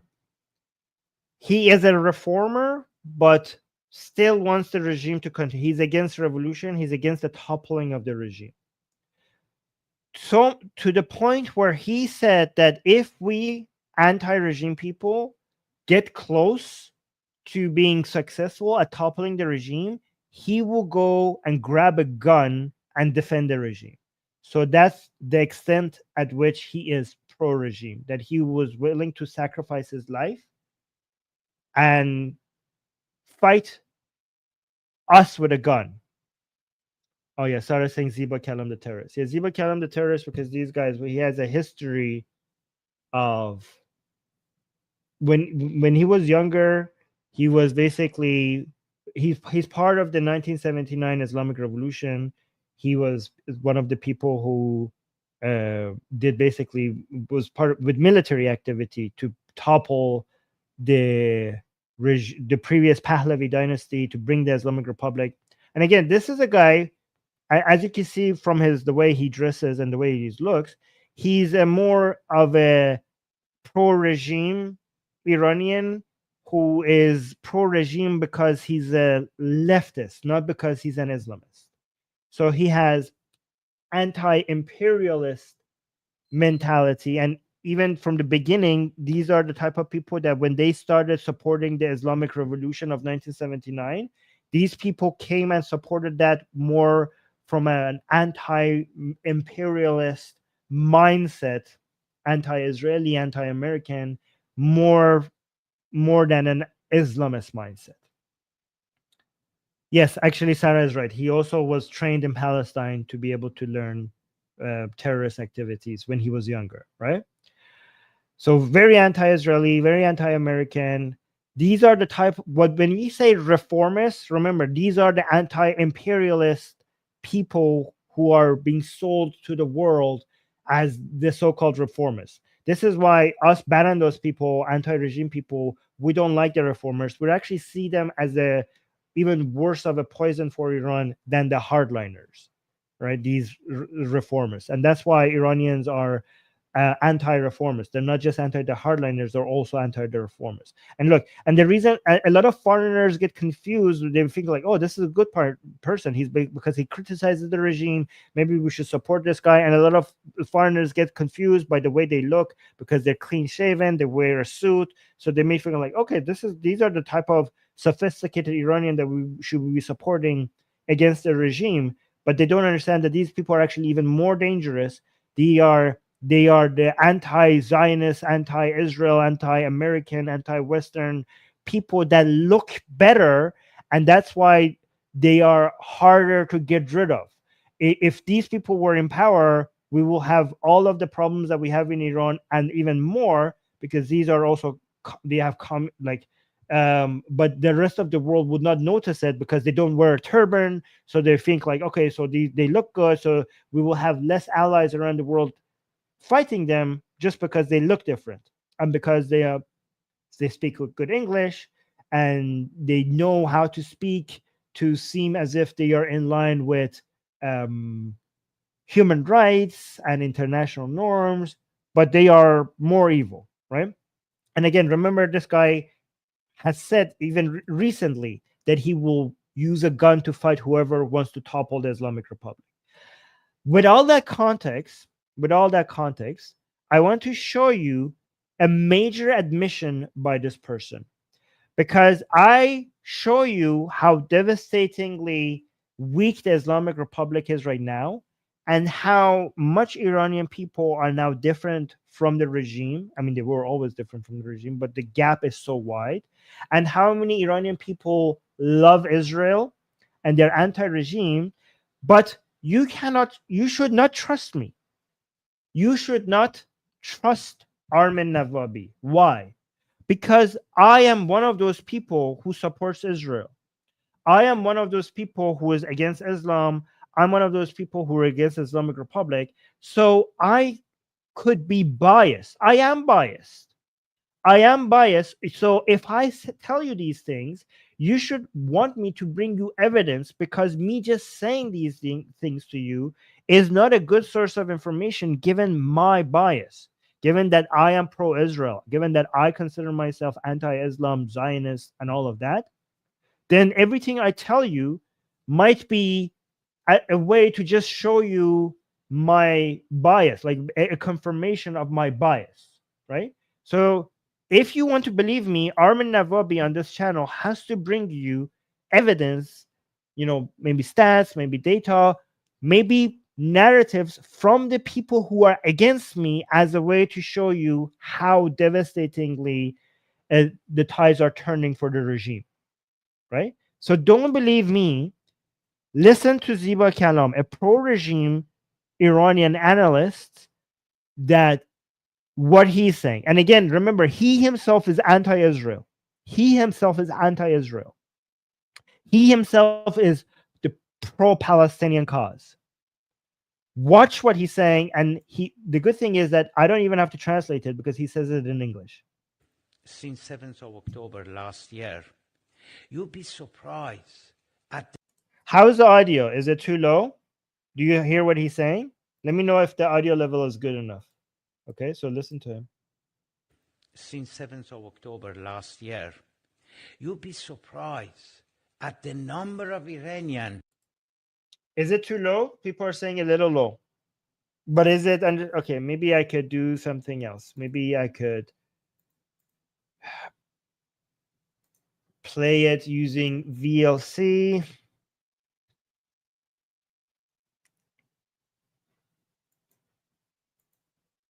Okay, let me actually try stop screen share,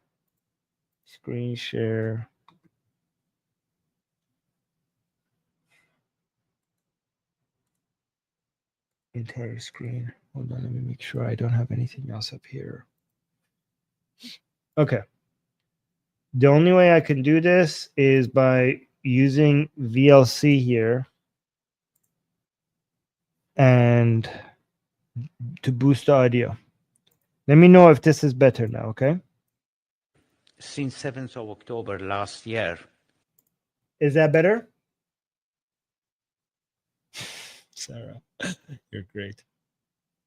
Is that lower? Is that higher? Let me know if the audio is better now. Yes. Okay. So let's listen to this. Since 7th of October last year, you'll be surprised at the number of Iranians who hate Palestinians. What happened to that sympathy? It's gone. It's evaporated. If someone would have told me that Sadiq, that's my first name. Guys, do you understand just this first part, okay? He's saying that Iranian people, again, he hates admitting this because he himself is so-called pro-Palestinian cause. He himself is anti-Israeli. He's saying, look at, since October 7th, he's saying Iranians hate Palestinians. Look, watch this. Again, I'm just giving you what he's saying, okay? I know there should be more nuances in this. I'm just like playing what he's saying, okay? Since 7th of October last year, you'll be surprised at the number of Iranians who hate Palestinians. What happened to that sympathy? It's gone. It's evaporated. If someone would have told me that Sadiq, that's my first name, Sadiq, a day would come that Iranian people would hate Palestinians and they would praise Netanyahu. Of all the people, they would praise Netanyahu as a hero. I would have thought that he or she was out of his mind. He or she was talking nonsense. He or she didn't know anything about Iranian people.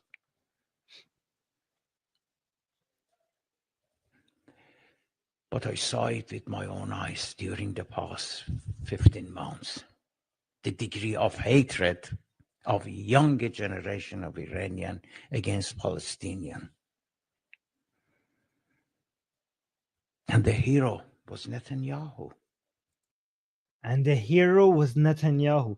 Look at his shock. Look at his disappointment. Look at the admission. And he's saying it.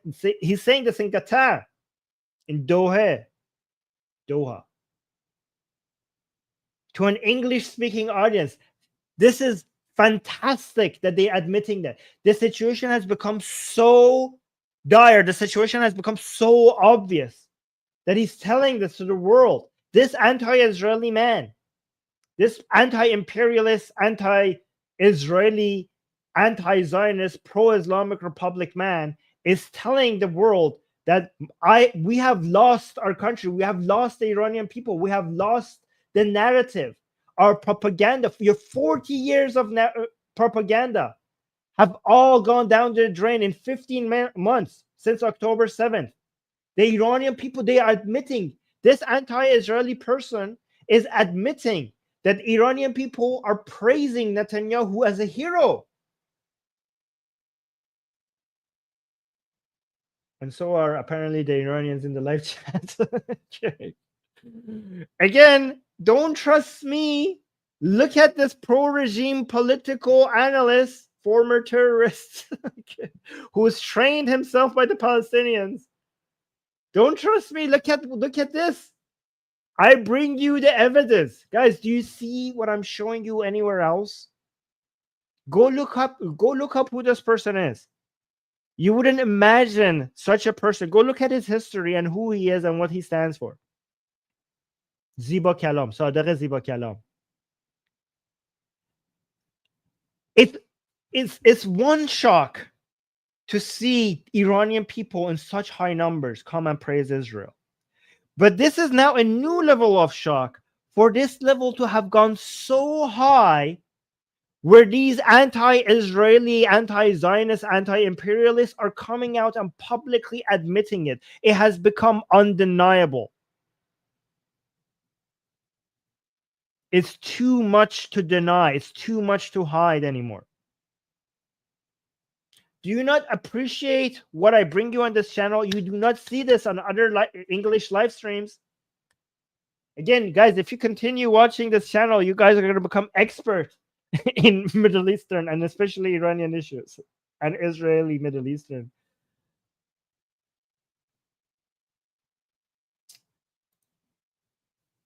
I was so happy. I was so happy that this video came out for two reasons, right? First of all, because this guy is against us, right? He will kill me. He said that he would kill a person, like he would raise a gun against a person like me.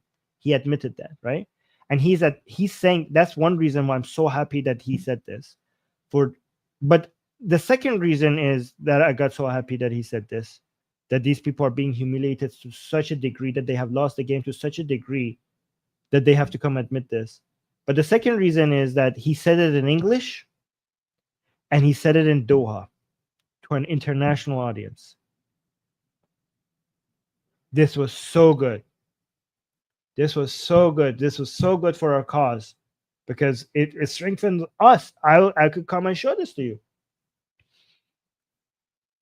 And he's saying this to an audience of very influential people, political people, and people with deep pockets, and people that are politically influenced, very influential. That's his audience in Doha.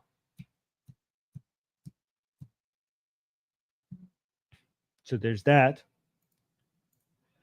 Let me actually to show you how different the way of thinking of Iranian people continues to be from the regime itself. I'm going to show you this clip of Iranian people protesting, not for liberal hijab, Islam related issues, but for economic issues. Because a lot of times we get accused of not highlighting that enough. Let me actually remove this video, because some anti-regime Iranians sometimes accuse the rest of the opposition that you guys think that this is just about partying and dancing and being able to wear what you want, but the Iranian people are not suffering because they cannot uncover their hair sometimes, because I don't know, they cannot have the music that they want, they cannot eat what they want. It's a huge portion of opposition says, like, some of you young people are missing the real reason why we're suffering. The real reason why we're suffering is because our fridges are empty. The real reason why we're suffering is that we cannot afford, because potatoes are like triple the price of, like, compared to just a year ago. The real reason why we're suffering is because I am a father and my baby girl is asking me if I could have a bike, and I have to go into the room, close the door so that she cannot hear me crying, because I failed her as a father, because I cannot afford her a simple bicycle. And I would want to die right this moment instead of having to see my little girl upset because I cannot even afford to buy her a bicycle. That is why I'm suffering as an Iranian. And that's why I need, that's what I need highlighted. Right? So I want to show you a lot of some Iranians protesting, and this is for economic issues, right? But I just want you to see that among these people who are protesting for these reasons, among them, even among, they have the same non-anti-imperial, non-anti-imperialist, non-anti-Zionist attitude. Because I'm not showing you, this video does not represent that the type of Iranians who are anti-regime, because the regime is just anti-fun, anti-music, anti-dancing, freedom, and anti-stuff like that. These are people who are protesting because they are not getting their income, they're not getting their checks. Okay, they're not getting, they're protesting because there's a delay on their payment. There's they just cannot afford their lives, right? I just want you to see what they also chant, just to see that the so-called stop being anti the world, stop being anti-American, we have bigger issues. It also exists among these people as well. Yeah, Ali is saying the protest of Bazneshasta is important because many Bazneshasta is the people who are retired. Is important because many years ago they were associated in the 1979 Islamic Revolution. Yes, many retired people who are, the government is not even paying their retirement plans, are also protesting, and these are the people who are associated with actually doing the 1979 Islamic Revolution, and now a lot of them are turning on the regime as well. But let's listen to the chant that these people have for you to see that the things that I'm saying about the attitudes that Iranian people have also exists among these types of protesters as well. So let's listen. Okay, so actually it tells you what protest is this. Okay, so this is exactly what Ali was saying. These are the retired people from Shirket Mukhabarat. This is in Tehran. This is Shirket Mukhabarat is like a telecom. Yeah, telecom, is that a good translation? Yeah, so it's a telecom company in Tehran, and these are the retired people from the company, and they are not getting paid, I think, the retirement money or whatever, right? So that's why they are here protesting. But listen, I will translate the chant, okay, so to see what the chant is pretty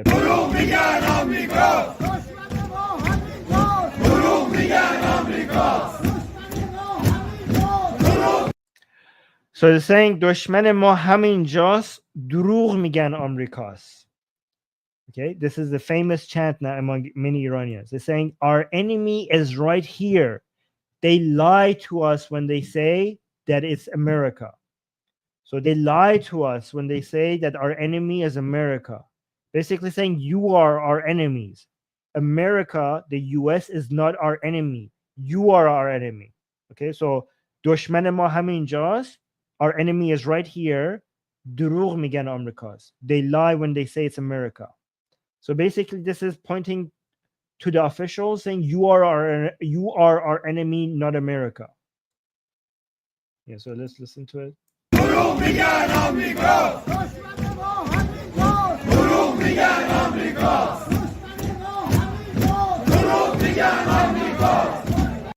Somebody's saying, what's the blue and white flag? I think that's probably the flag of the company. The arm, like the company's symbol. Yeah, so you can see it says, oh yeah, telecom. You can see telecom unis. What? Yeah, so it's a telecom company in Tehran.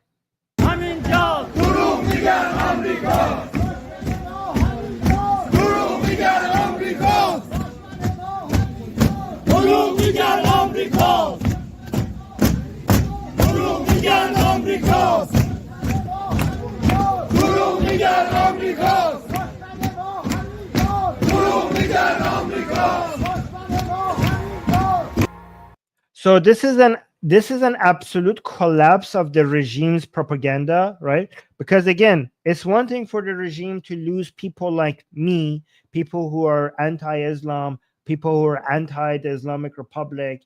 Again, losing me is an obvious loss, okay? But again, these are your everyday people. When they chant America is not our enemy, you're our enemy. This is devastating for the regime because you're losing the everyday people who are just trying to make ends meet. Losing me is an obvious thing that is not a surprise to the regime.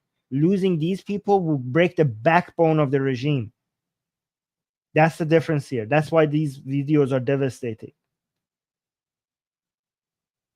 Let me see. Okay, so I have, now that they mentioned America, let's look at what Trump recently has said about Iran. And then I have another weird video. Yeah, so let's see what Trump said recently about America, about Iran, because it's a little bit hard to decode. I mean, what Trump sometimes means, but let's see if we could decode this together. Let me see if there are any super chats. Okay, no, let's go to this one. Okay, so Sarah, the Iranian Sarah is now highlighting the comments. Thank you to both Sarahs for your service. The Iranian and Israeli Sarah, you both are amazing.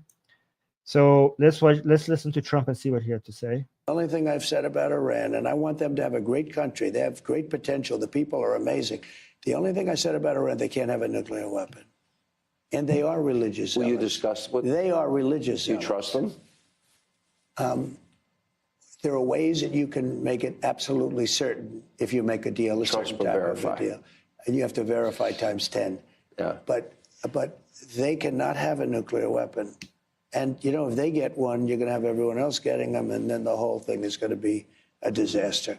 The nuclear, you know, I was dealing at the very end, I was dealing with Putin about the denuclearization of Russia and the United States. And then we were going to bring China along on that one because they have much less than we do. China, believe it or not, is much less. They will have an equal amount in 5 years, 6 years. You know, they're trying to get there, unfortunately. But right now they have much less in terms of nuclear. I was very close to having a deal. I would have made a deal with Putin on that denuclearization. It's very dangerous and very expensive, okay, both. And that would have been great, but we had a bad election that interrupted us, and that's why I'm here now. Okay, so the part where he appreciates the Iranian people, that part is being welcomed by a lot of Iranians. It would be good if when he's celebrating the Iranian people, he could make it very clear that he's talking about the Iranian people who are not the regime.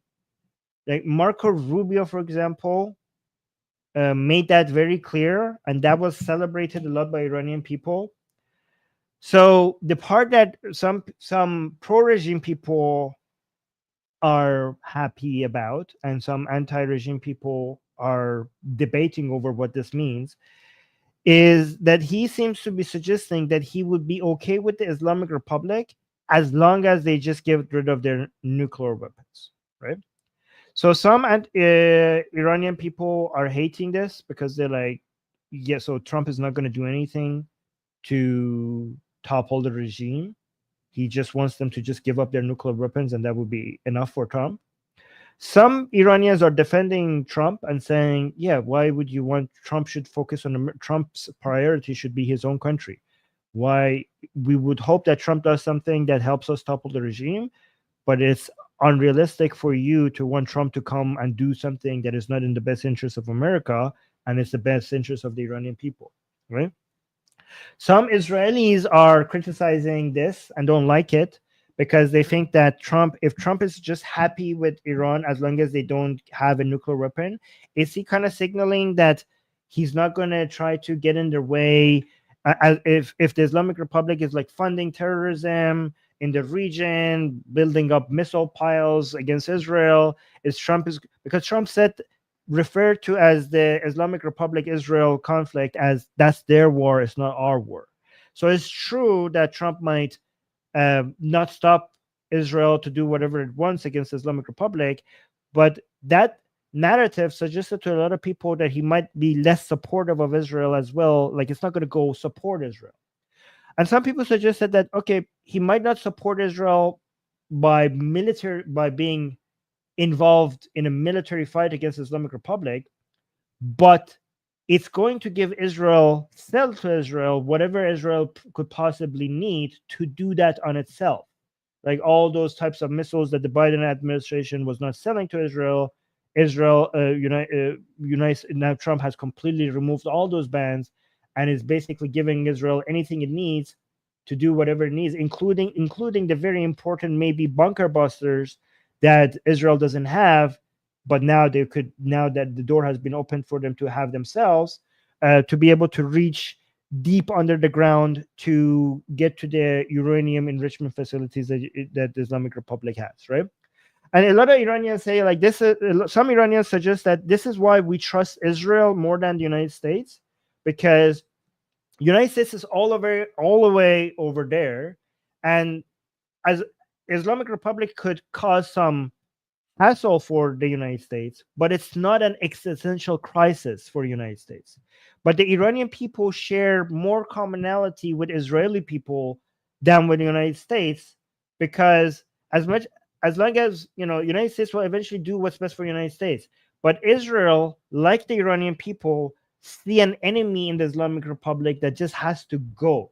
And that's why many Iranian people consider Netanyahu to be closer of an ally than Trump. But some people are saying like some Iranian people are saying that, okay, Trump is saying that but at the end of the day, he's not going to, he is going to do maximum pressure on the Islamic Republic regardless, right? They're saying that Trump does so here's the two things that could happen. One, Iranian people are worried about, and another thing that many Iranian people want. What Iranian people want is that even if Trump is not going to get involved militarily in Iran, they want maximum pressure on the Islamic Republic and maximum pressure forever until as long as we have an Islamic Republic, right? But what some Iranian people are worried is that Trump is going to use maximum pressure and to put its boot on the neck of the Islamic Republic until it's desperate for any amount of air, and then when Trump gets them very, very, very, very desperate, at that point it will do a deal with the Islamic Republic. And Iranian people don't want Trump to do any deal with the Islamic Republic. They want for them to just keep that boot there and just not let go. And that's what some Iranian people are worried about, because Trump this is the art of the deal. Maximum pressure until the other side is desperate, and then you do a deal. The Iranian people don't want to see that Trump do a deal eventually after the maximum pressure phase. And him saying that all I want for them is not to have nuclear weapon is suggesting to some people that he's looking for a deal, right?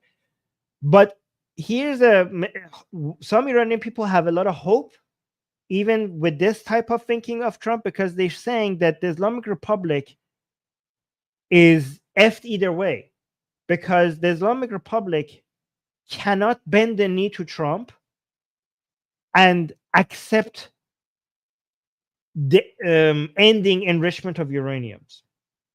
So Trump says that, you know what? Like, think about it this way. Trump says that I will let them do whatever they want as long as the whole nuclear thing ends. But that's something that the Islamic Republic cannot end. It's absolutely destroys them from within if they do. Do you understand why? See, in this very speech, in this very clip that I showed you, Trump said that we need to verify 10 times even more than before. Look at this. So let's say, for example, Trump cares about nothing else that the Islamic Republic does other than nuclear weapons and enriching uranium. He doesn't want to be involved in anything else, wishes Israel the best of luck, gives Israel whatever they need to do to stop the Islamic Republic. But all we care as United States is for the Islamic Republic not to have nuclear weapons. The rest is just other people's wars that we're not going to meddle in, right? But look at what he wants. Because remember, Trump killed Qasem Soleimani. Khamenei has said that they will not negotiate. Even if they were negotiating with the United States, they would not do it with the murderer of Qasem Soleimani. He had made it very, very clear that Trump is not somebody that we deal with. . So if So either a deal will happen or a deal will not happen. If the deal happens, Khamenei will be humiliated because they negotiated with the one person that he made very clear that they would not negotiate with. And he would not be humiliated in our eyes, because he's already humiliated in our eyes. He would be humiliated among the people who are for the regime, and that will be devastating for his narrative and his propaganda, and it will speed up people defecting, people turning against the regime, because he made it very clear that he would not negotiate with Trump. So if Trump gets what he wants, if he gets a nuclear deal with the regime toppling from within will speed up, because a lot of pro-regime people will turn on against the regime. And if Trump doesn't get what he wants, then the maximum pressure will continue. So some Iranians are saying, actually, this is good. What Trump is saying is good. This is fine. This is fine by us. Let's just see if Khamenei will bend the knee. Khamenei is trying to use Pezeshkian, a so-called reformist president, to have his cake and eat it too. To try to, even if we do negotiate with America, in his mind, he will just say that it wasn't me, it was the reformers. But that would be a very, very hard sell, because Khamenei himself, we have videos of him making it very clear that all foreign policy in Iran is decided by the supreme leader, by people above the presidency. We have videos of him making that very, very clear. So it all ends on him. Everything will be resting on his shoulders.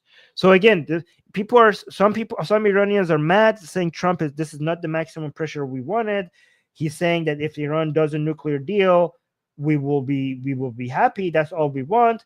But some other Iranians are saying this is completely fine, because if the regime bends the knee and gives Trump what he wants, that will just destroy them from the within. And if they don't bend the knee, then the maximum pressure of Trump will continue, right? So again, you tell me what you think. You tell me what you think about who's right about this, right? But again, let me show you this part of this clip that he said that we need to verify 10 times, because this will be added to the humiliation that cannot be accepted by Khamenei. So absolutely certain if you make a deal, a certain type of a deal, and you have to verify times 10. You have to verify times 10. So Trump is saying that if we're going to see an end to like enrichment of uranium, like those host cameras, the international observers that we had, that's not enough. We have to verify times 10. I don't know what times 10 would look like. Are we going to have Americans on the ground going into these places, checking things? Are we going to have 10 times the cameras? But 10 times the verification is 10 times the humiliation. So remember, before Trump threw out the nuclear deal that Obama had, before killing Qasem Soleimani, the Islamic Republic, Khamenei promised that we will never go back to there again.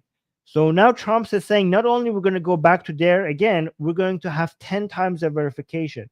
This getting there would be an absolute devastating humiliation to the Islamic Republic. So much so that the regime will not be able to have, it wouldn't have any base anymore. It will have no leg to stand on. It will lose its own base. And again, let me know, and maybe in the future video stream that I do, I will show you the pro-regime Iranians that are now in the streets asking for the regime officials to come and just make it clear. Are you guys for, like, because they're saying that we're going to turn into revolutionaries. They are very, very angry. They're asking for arresting Zarif, who was in Davos telling people, asking for America and the Islamic Republic to negotiate. Like, they're very, very angry. They're in the streets. This is another group of people that the Islamic Republic is very afraid of. And I don't know how this is going to continue, but it's getting tighter and tighter. I don't know how the Islamic Republic is going to survive this. I mean, I'm not saying they're not going to survive this. I just cannot see how they're going to survive this, right?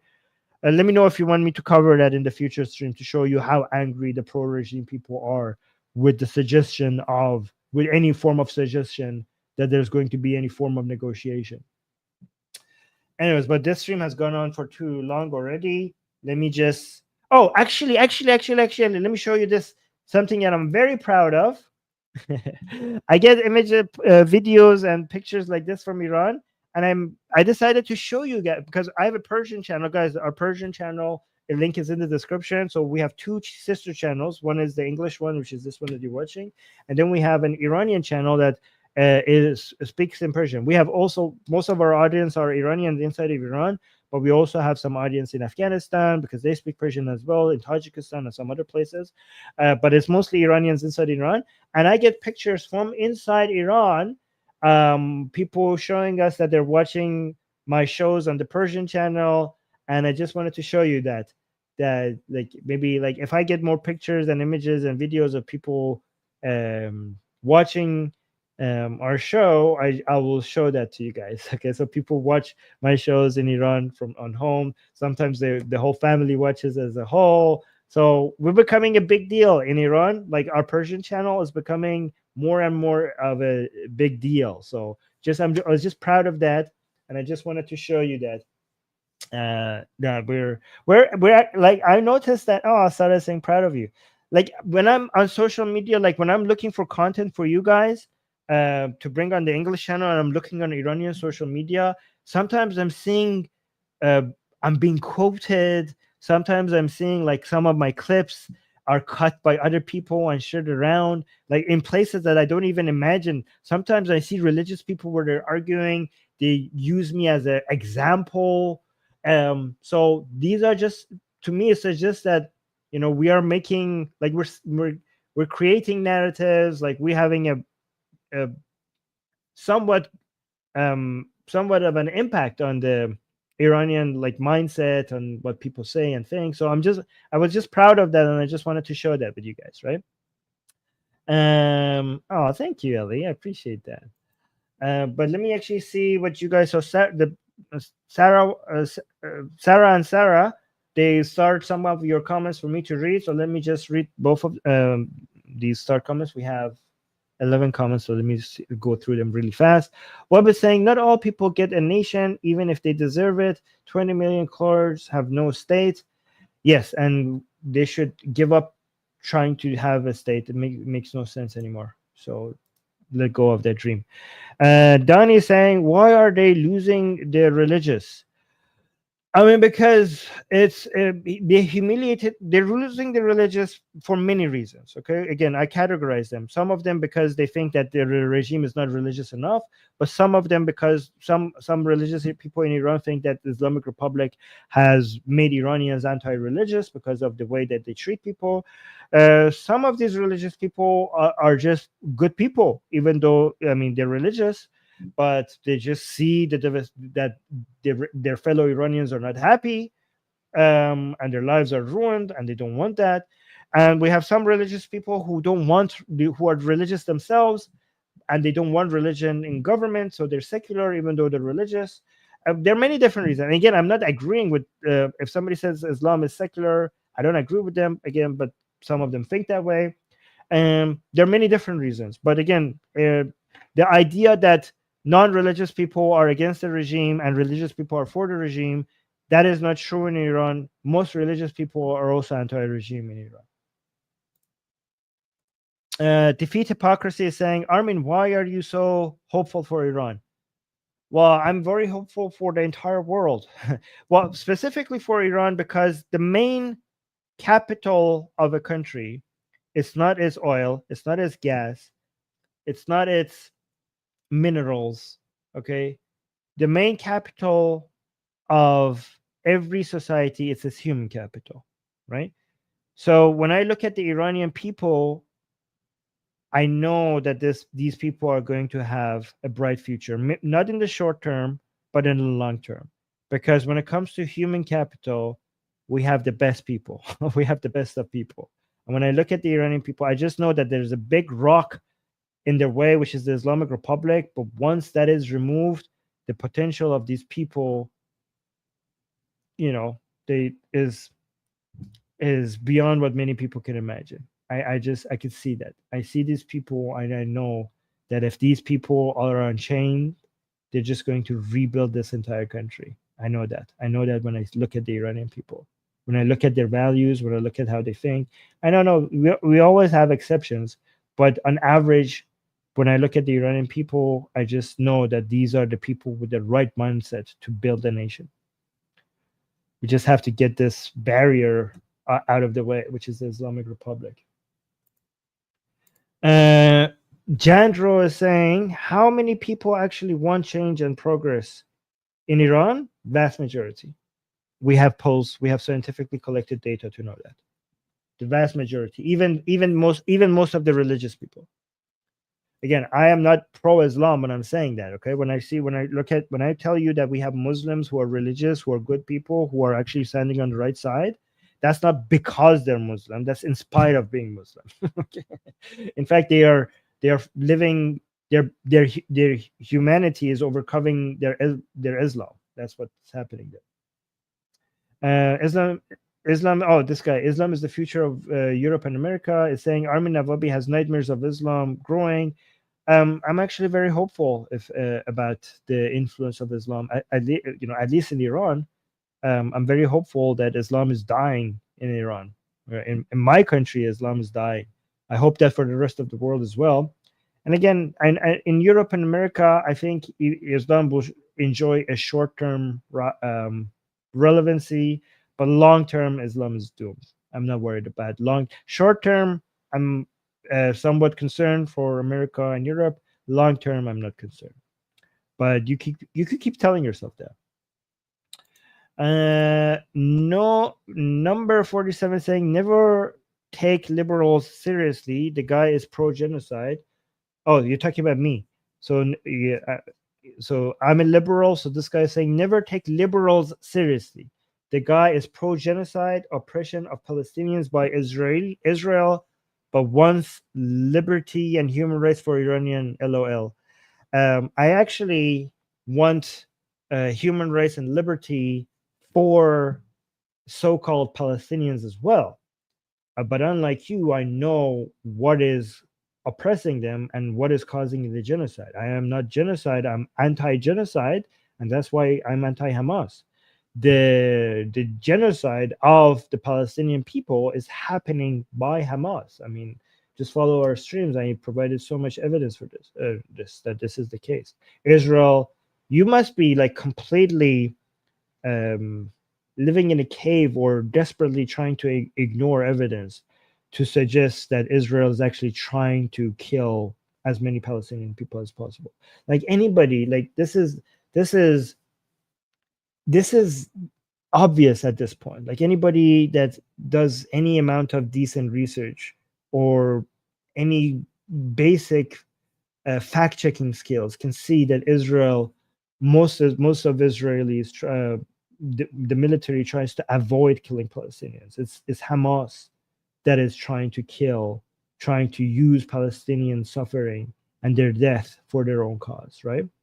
And again, I'm happy that you mentioned this because it's a good reminder for when people say that they're anti-liberal, what they stand for. He thinks that because I'm pro-Israel, I'm anti-Palestinian people. I actually want the best for Palestinian people. Supporting Israel is the best thing for Palestinian people, even though most of them don't realize that. Hopefully one day, maybe if they don't realize that, maybe their grandchildren would realize that. Hamas is the curse upon Palestinian people. And if we get rid of Hamas, we could save the Palestinian people as well, not just Israel, and not just the Iranian people. Again, it's very rich. Somebody's coming and talking about me not wanting human rights for Palestinians when you are defending something like Hamas. Oh, we got a super chat, so let's read that first. Oh, Gagin American, hi, saying, I'm concerned about American oligarchs. Okay, American oligarchs. I think, okay, so if the concern with that is the centralization of power, I think that we're getting given what's happened in the past few days, we're getting enough Chinese competition for us not to be concerned too much about concentration of power, right? As long as we have competition,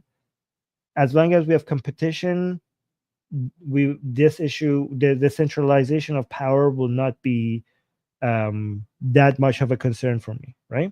So as much as I am against the CCP, I am pro the Chinese people, and we are getting a decent amount of competition globally for this not to be an issue, in my opinion. Maybe I'm being too naive. But thank you for the super chat. Islam is in. So this guy is in the chat was saying, "May Allah curse Armin Navabi." Come at me, bro. Allah, give me what you got. See what happens. I'll get another super chat by Gage in America saying, "I don't want them to be PRC. Do something Canada." It's not going to be Canada. Sorry, I say that as Canadian. It's not the PRC. It's going to be the Chinese people, okay, not the PRC, okay. But if you're waiting for Canada, you're going to wait forever. It's not going to be Europe. I think Europe has completely paralyzed itself with their over-regulating their markets. So it's not going to be Europe. It's not going to be Canada. It's not going to be Australia. The competition is going to be China. So hopefully we could free the Chinese people so that they could have even a better competition. Oh, we got another super chat. Gage in America saying, "Year of the Snake blessings, 66666." Well, blessings to you as well. Thank you. Snake. Okay. It's a Chinese New Year. Okay. We got another super. Thank you for the super chats. I appreciate that. We got another comment saying, "Curious if Armin has ever been arrested or gotten any trouble with the government while living in Iran." Yes, I was arrested once for being in a car with a girl. So I was arrested. I wasn't held for more than a day, and that's another story. Another day. Ask me the full story another day when we have more time. Okay, so I will tell you the full story. I've already told the full story on this on my previous live streams, but yes, I have been arrested once. They took away my car and they lost it, and I had to look for it for 6 months to be able to find my car because of that arrest. I don't know if it was exactly 6 months, actually. It was a couple of months.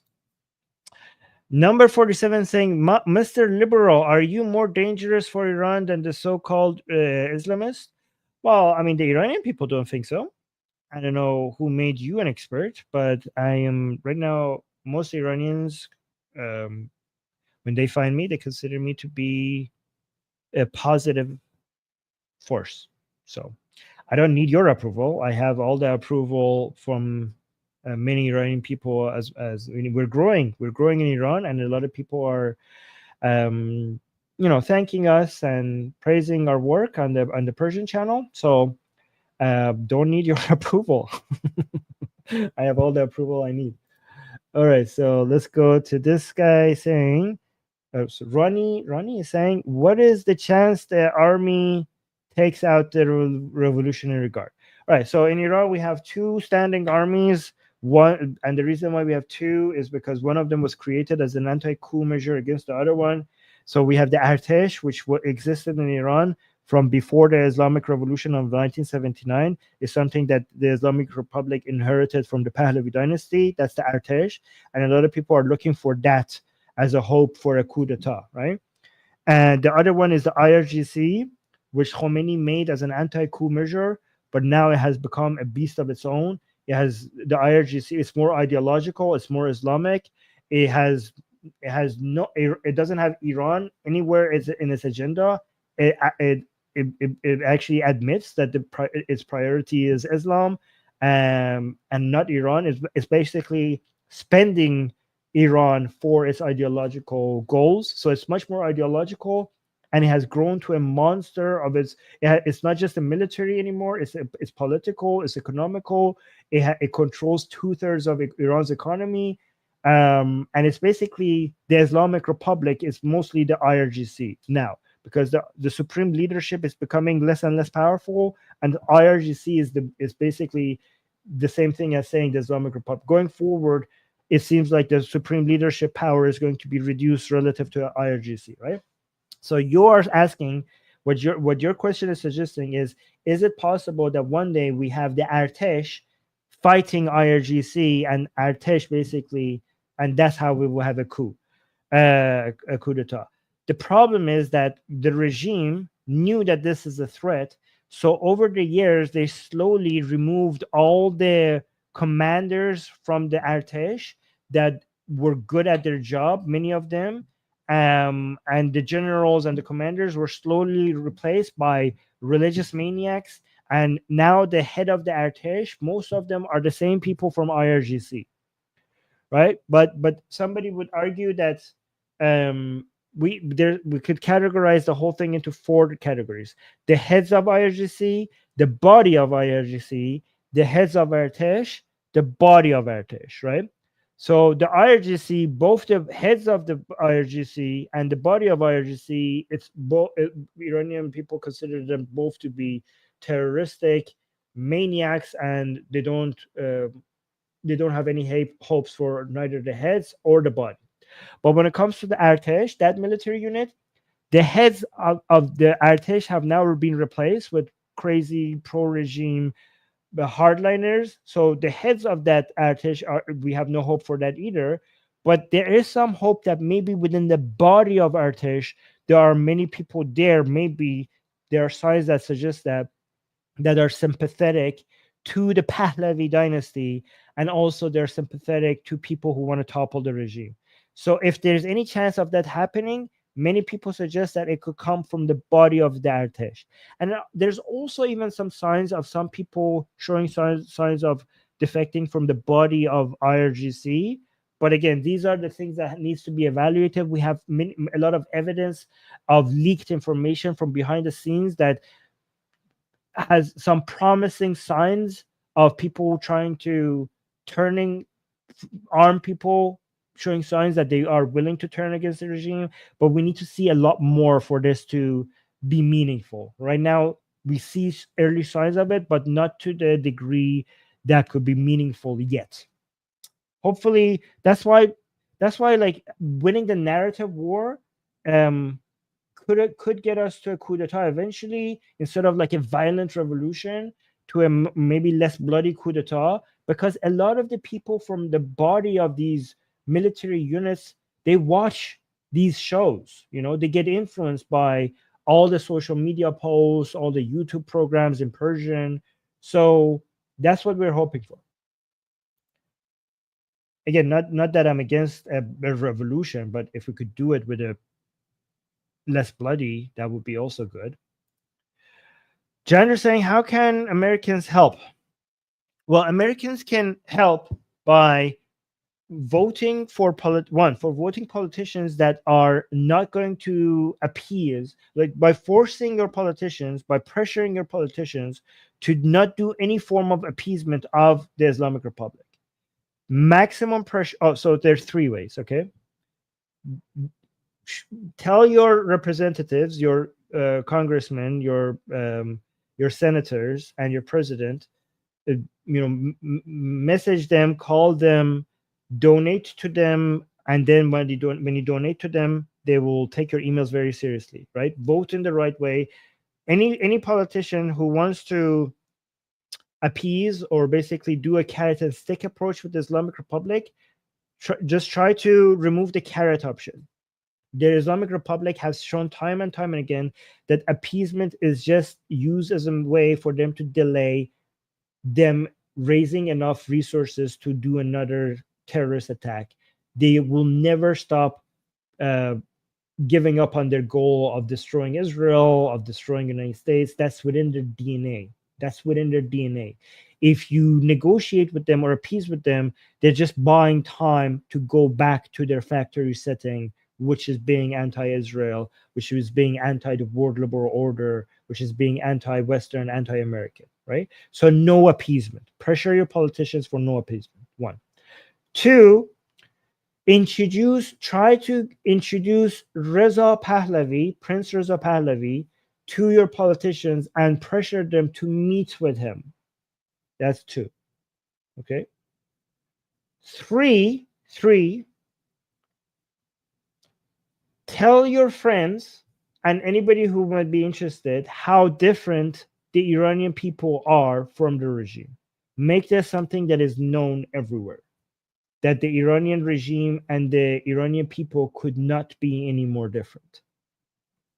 So those are the 3 ways that you could help. And thank you for asking. Okay. And then we have Harry saying, Armin, will you collaborate with Tusi? Yes, I would be honored. And Putkin, I don't know how to pronounce Oz. Oh, Ozarmeh?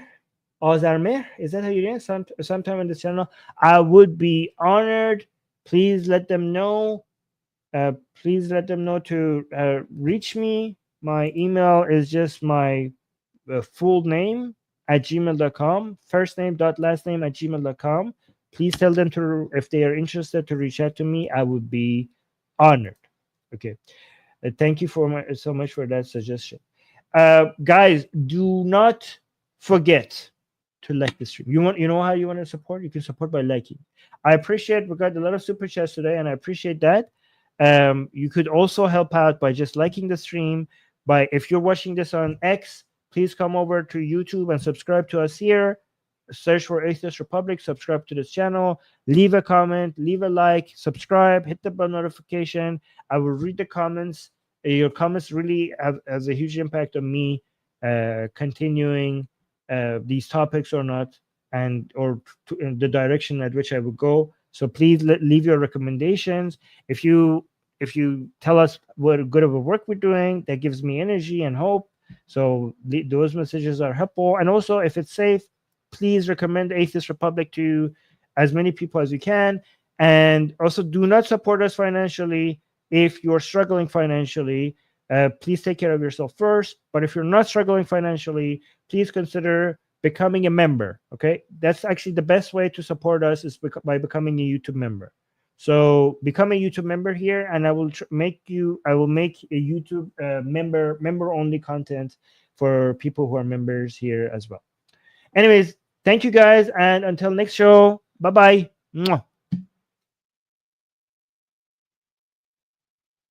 Oh, thank you, Sarah. Thank you to both Sarahs, by the way. Thank you so much for your